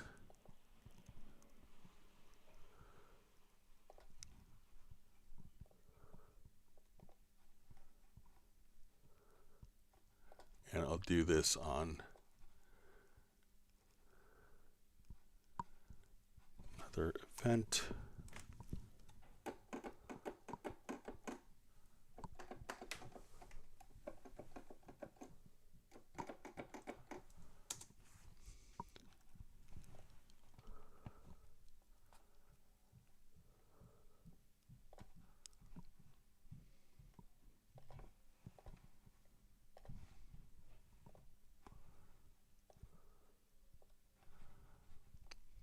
Okay, so let me colorize.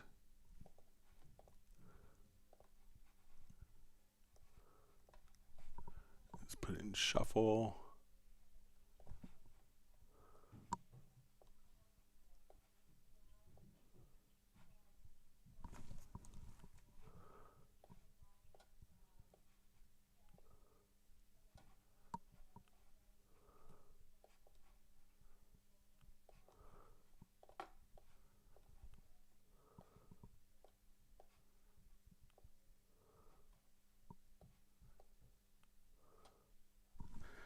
Yeah, so I'll pass that along, but I think what I showed before was, maybe duplicating the track version and just grabbing the events here, holding down the glue gun, and with the Alt Option key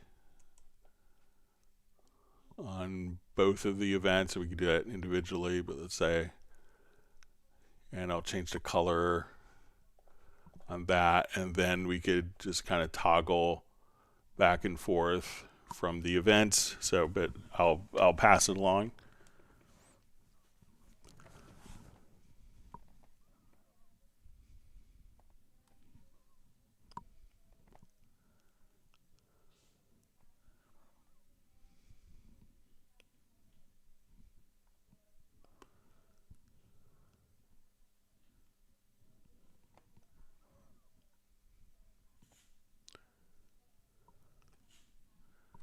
Okay, reading through comments.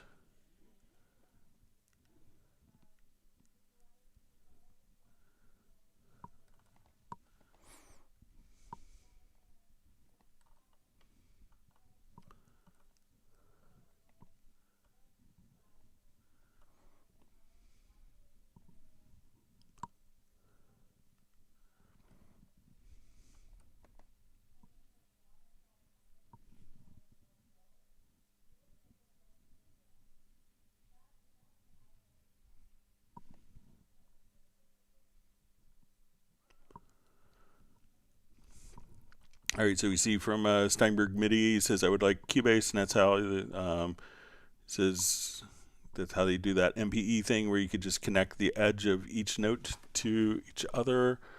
So if you're not familiar with this, let's say I have an event here. I'm not familiar, so let's say I have different notes.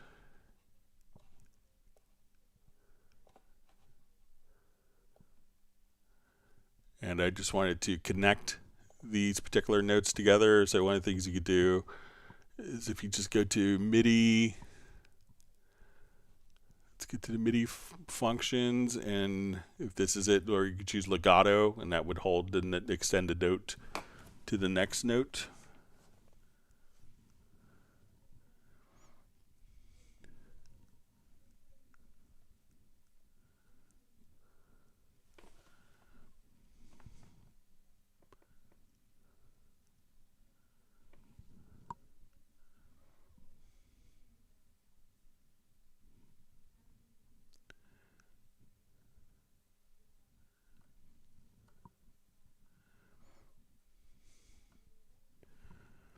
All right, so we see Noel just asking, does anyone have the Impulse Novation 61 MIDI map set up for Cubase 12? So let's just take a look. And so there are some of the Novation ones that are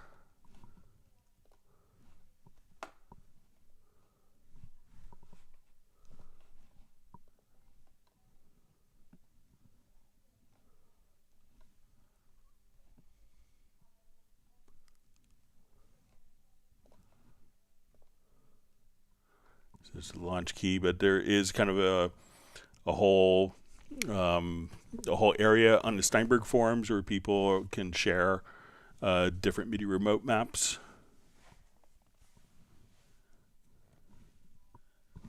But you can always reach out to Novation.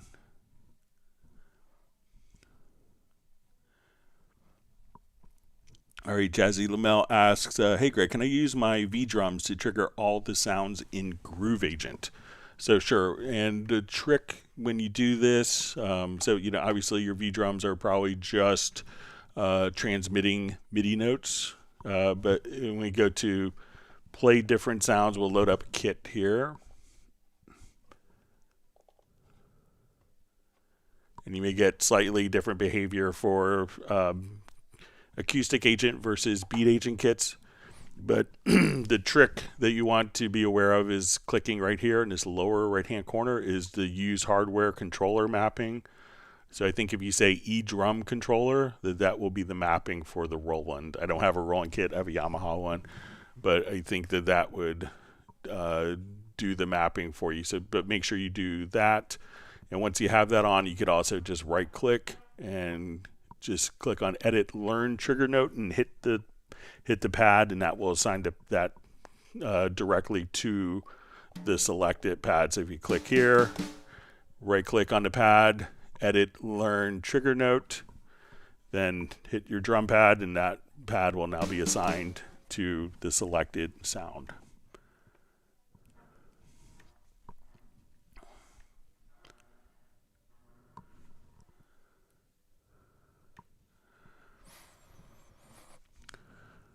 All right, so we see from Tommy C. Greg, in track edit, when you have a choice of pre or post strip, I'm assuming that is before insert or after inserts. Can you show how that would affect render in place?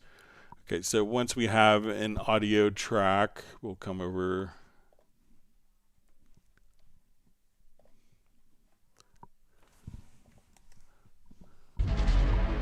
Okay, so let's say we have an audio track here. We open up the edit channel settings. So yeah, what we could do is we could pick and choose which one will actually go first. So if you want the inserts to go after the channel strip, you can have the channel strip come in the signal flow before the inserts, or have the inserts come before the channel strip.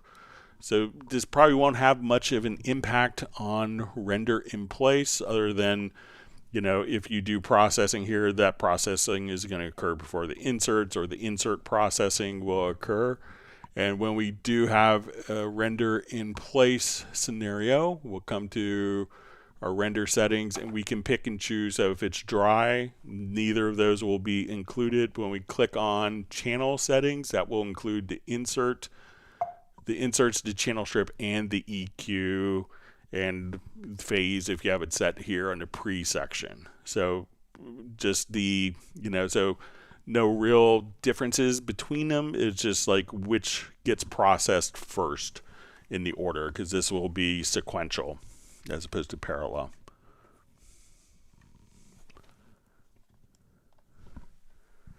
All right, I'm going to get to some of our questions that were sent in. So let's go to those before I run out of time. Thanks for all the wonderful questions. All right, let me just open up my document.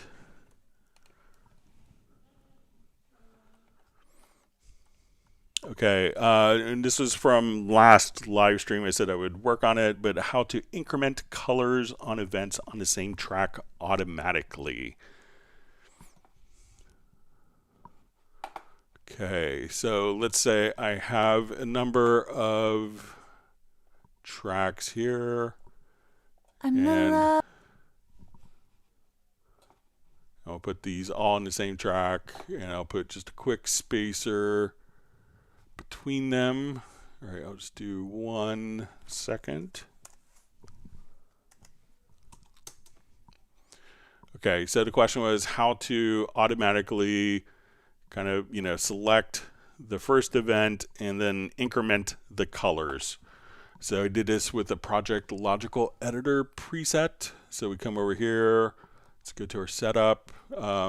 So So, and this is what it looks like, and I'm happy to share this with people. But on a pre-process, I did edit, select none, and then we're going to process a project logical editor setup for select all events before cursor. So I will open that up. So we're going to make a, we'll go to user presets, and it's going to be select all events before cursor on selected track. So I made this as a logical editor preset where we could edit, select none. We'll do transport, locate next event, locate next event, and then we're going to basically select. We'll say container type is equal to event, position is beyond cursor, and property is set to parent object is selected. So now we'll go back. So that's going to be part of a process that we will set. So we're going to say increment track color. Let me just see if this is.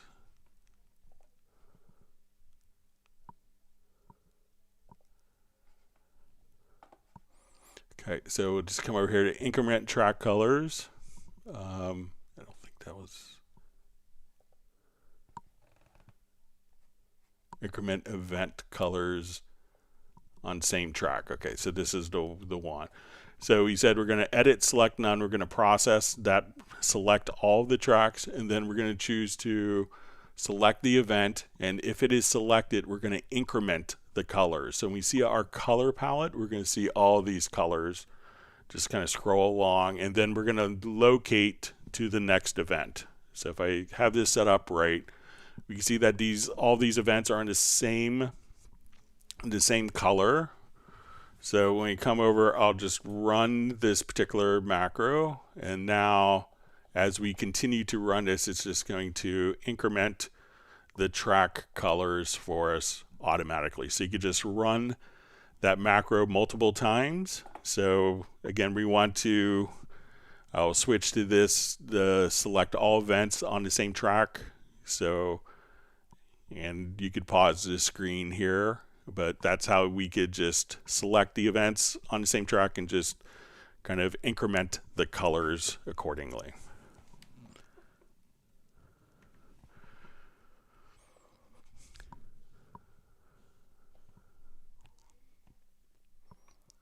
All right. Next question. Is it possible to show audio in the MIDI editor? I tried adding audio to the global track, but only the MIDI track show. The case is I want, for example, to replicate a bass line, which I have the audio stem for, and want to copy the length of notes, etc. So probably the easiest way to do this, I'll just do it for a bass part here. So I'll just do it on this event, and we'll go into Very Audio, and I'll just create a quick MIDI. So you can't see, like, audio waveform within the editor, but if what we could do is, see both of them. So I'm going to go ahead and just extract MIDI here, and we're going to have our MIDI kind of broken down. So I'm going to move that MIDI track right underneath the bass part, and then I'm going to open up what's called an in-place editor. You could hit Control or Command plus Shift and the letter I. And what this is going to allow us to do is, and I'll just close the lower zone editor, but now I could see the audio waveform. And let's make this larger, and I could see my MIDI data, and as I zoom in, we could just edit those two and see both of them together. So while it's not a background, you could see it directly on top and get a correlation. So again, you could hit Control or Command plus Shift plus I and just have those two events, and you could use one as the reference directly on top or below using the in-place editor. Okay, another question. Is there a way in Cubase to show a scrolling score in real time? So if we have the score editor open, So we could come over and let's just find this particular file here. We'll activate this.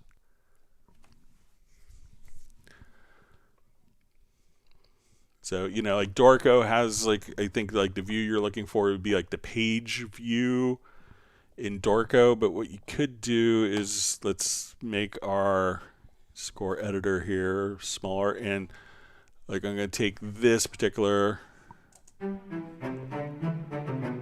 then we could just switch to our score editor in the lower zone.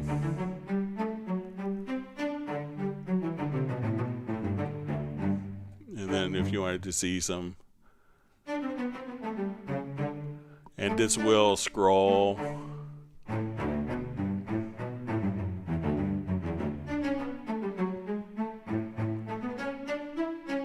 So you can see kind of your timeline going here. And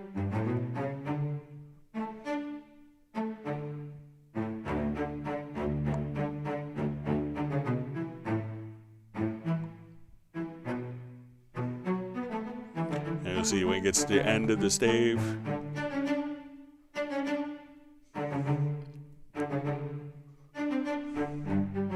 And then it'll just automatically update like that.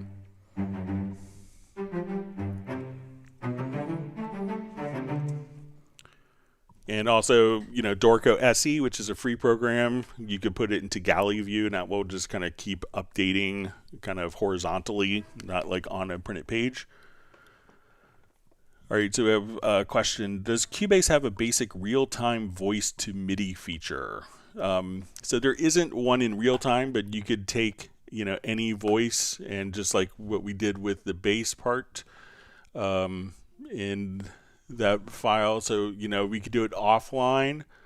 So even if I wanted to come here to like this vocal part, we could come to Vary Audio and just choose to, so it's not going to be in real time, but if you go to your functions, we could extract your MIDI directly from there. And then, so while it doesn't do it in real time, you can do it offline, and it's probably going to be more accurate than a real time process.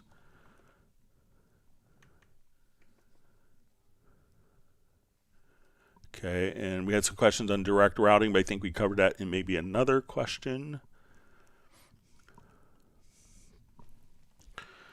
Okay, so we have a question. I have a problem about a plugin that is not working as I want, and I don't know how to fix it. My situation is this. I bought the Waves plugin tuned real time and installed it on my Windows computer with the Cubase Artist 12 and on my iMac Air 2013 with Cubase AI 11. On both computers, I can add the plugin to my vocals channel, but whether the plugin works perfectly on the iMac, it doesn't get any signal from the mic on Windows computer. And I can't figure out what's wrong because other plugins work absolutely fine. I would love to get a Cubase Artist as my main DAW, much better and faster computer. Okay, and this is from Rotterdam in Netherlands. So one of the things to make sure, it could be that plugin is set for sometimes like the vocal processing could be a higher latency. So you'll see this icon on the lower left-hand corner of the transport. This is when it turns orange. Make sure that this isn't turned on. So you could try to turn that off, and that will basically turn off and disable plugins that have higher latencies, that are causing higher latencies in your system.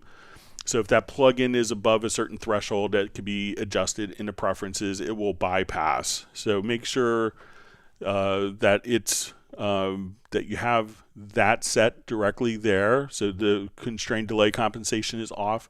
If your audio interface, and you say the mic is connected to the computer, I'm not sure if it's a USB mic or but if you go to your studio menu to studio setup on your Windows computer and you select your audio interface, make sure that direct monitoring isn't turned on, because if direct monitoring is enabled, depending on the driver for the audio interface, the signal may be going straight from the input and monitored directly to the output so that it bypasses the onboard software effects and plugins like the Waves tuning plugin and goes straight to the output to minimize latency. So you won't hear any effects if you're doing, direct monitoring. So try those two things, and I think you'll get it going. All right, so we see, is there a way to deal with multiple track delays for sample libraries and expression maps? So currently we could come over to, there's going to be, sometimes sample libraries unfortunately will have lots of different, delays needed for different notes, unfortunately. So, one of the things you could do globally is come over here and figure out and do a delay if you didn't want to shift any of the MIDI notes in time, because you may look at it and go, okay, I need this to be on time and I don't need these actual notes to, I don't need, I want these notes to be where they should be in the music and not be displayed earlier to match. But you could go to the track settings and globally set time here, but also contact your instrument company and see if they could compensate for their articulations that aren't playing back in time. All right, so with that, we'll go back to our live questions. Thanks. And if you need to send questions in advance, send it to clubcubase@steinberg.de.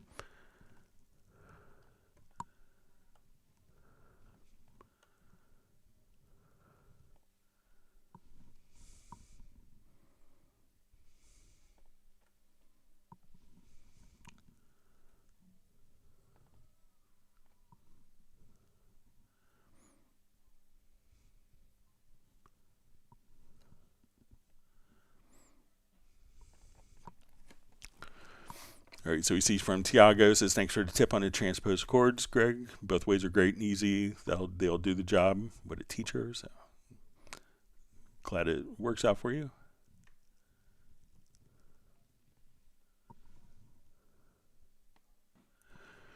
All right, so we see Tarek asks, will Cubase or Nuendo ever get a feature update that will allow for using multiple audio devices at the same time without aggregate devices, something like Pro Tools Aux.io?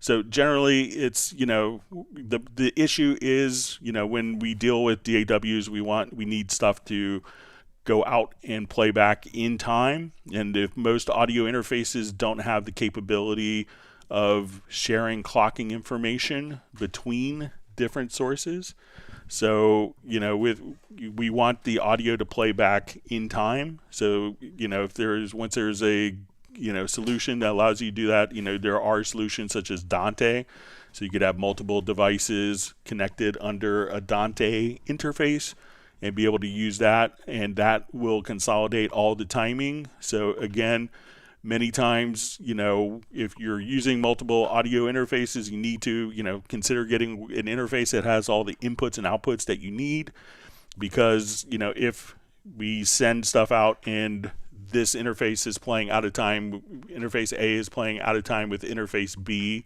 they have different clocks, they will resolve and, eventually drift out of time because the two clocks aren't synchronized. So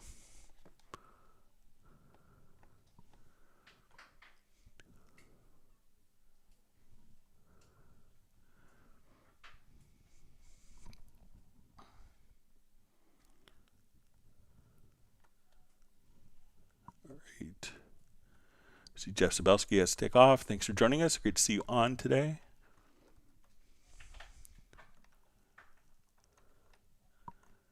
All right.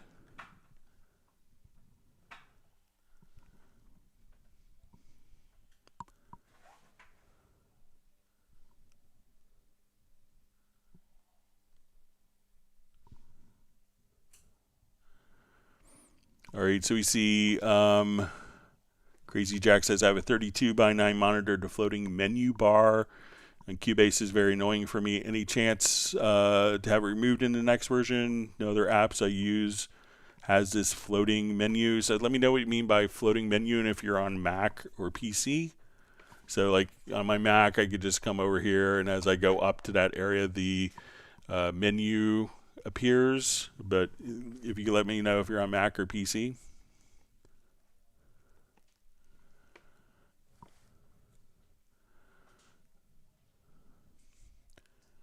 All right, so we see Tarek just says, Greg, your videos are amazing. Thank you for your time and effort. So I'm just glad to help.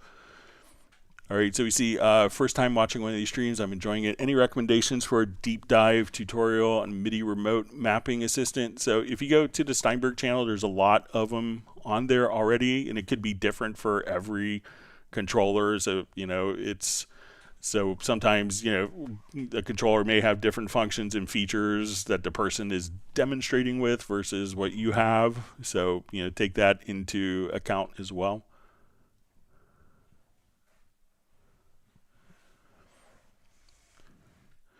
All right, so we see, can you dedicate one of your live sessions to Dolby Atmos and Nuendo? So there are a number of Dolby Atmos live streams I've done. Check out Phil Pendlebury's. But, and generally what we do is just whatever questions people have, we will go over and help them. So if you want to see Dolby Atmos stuff, we'll be happy to show it, and we've shown it in a lot of live streams. All right, so with that, we are just about out of time. I want to give everyone, just want to thank everyone for joining us on the live stream today. I know we had a couple questions we didn't get to. We'll try to see if we can get to those and include them on Friday's live stream. But I want to thank everyone for spending part of your morning, evening, or afternoon learning more about Steinberg products. And we will be doing our next live stream on Friday at 1 p.m. U.S. Eastern Time, and it is the last live stream of the month, so we'll go for about 2 hours and have a 2-hour Zoom meetup, so we'll do that this Friday. I want to thank again everyone. It means a lot to me that people take the time to watch all this. I hope the information is helpful, and want everyone to stay safe and healthy, and we'll see everyone on Friday. Everyone, please take care, and we'll talk to you soon. Goodbye.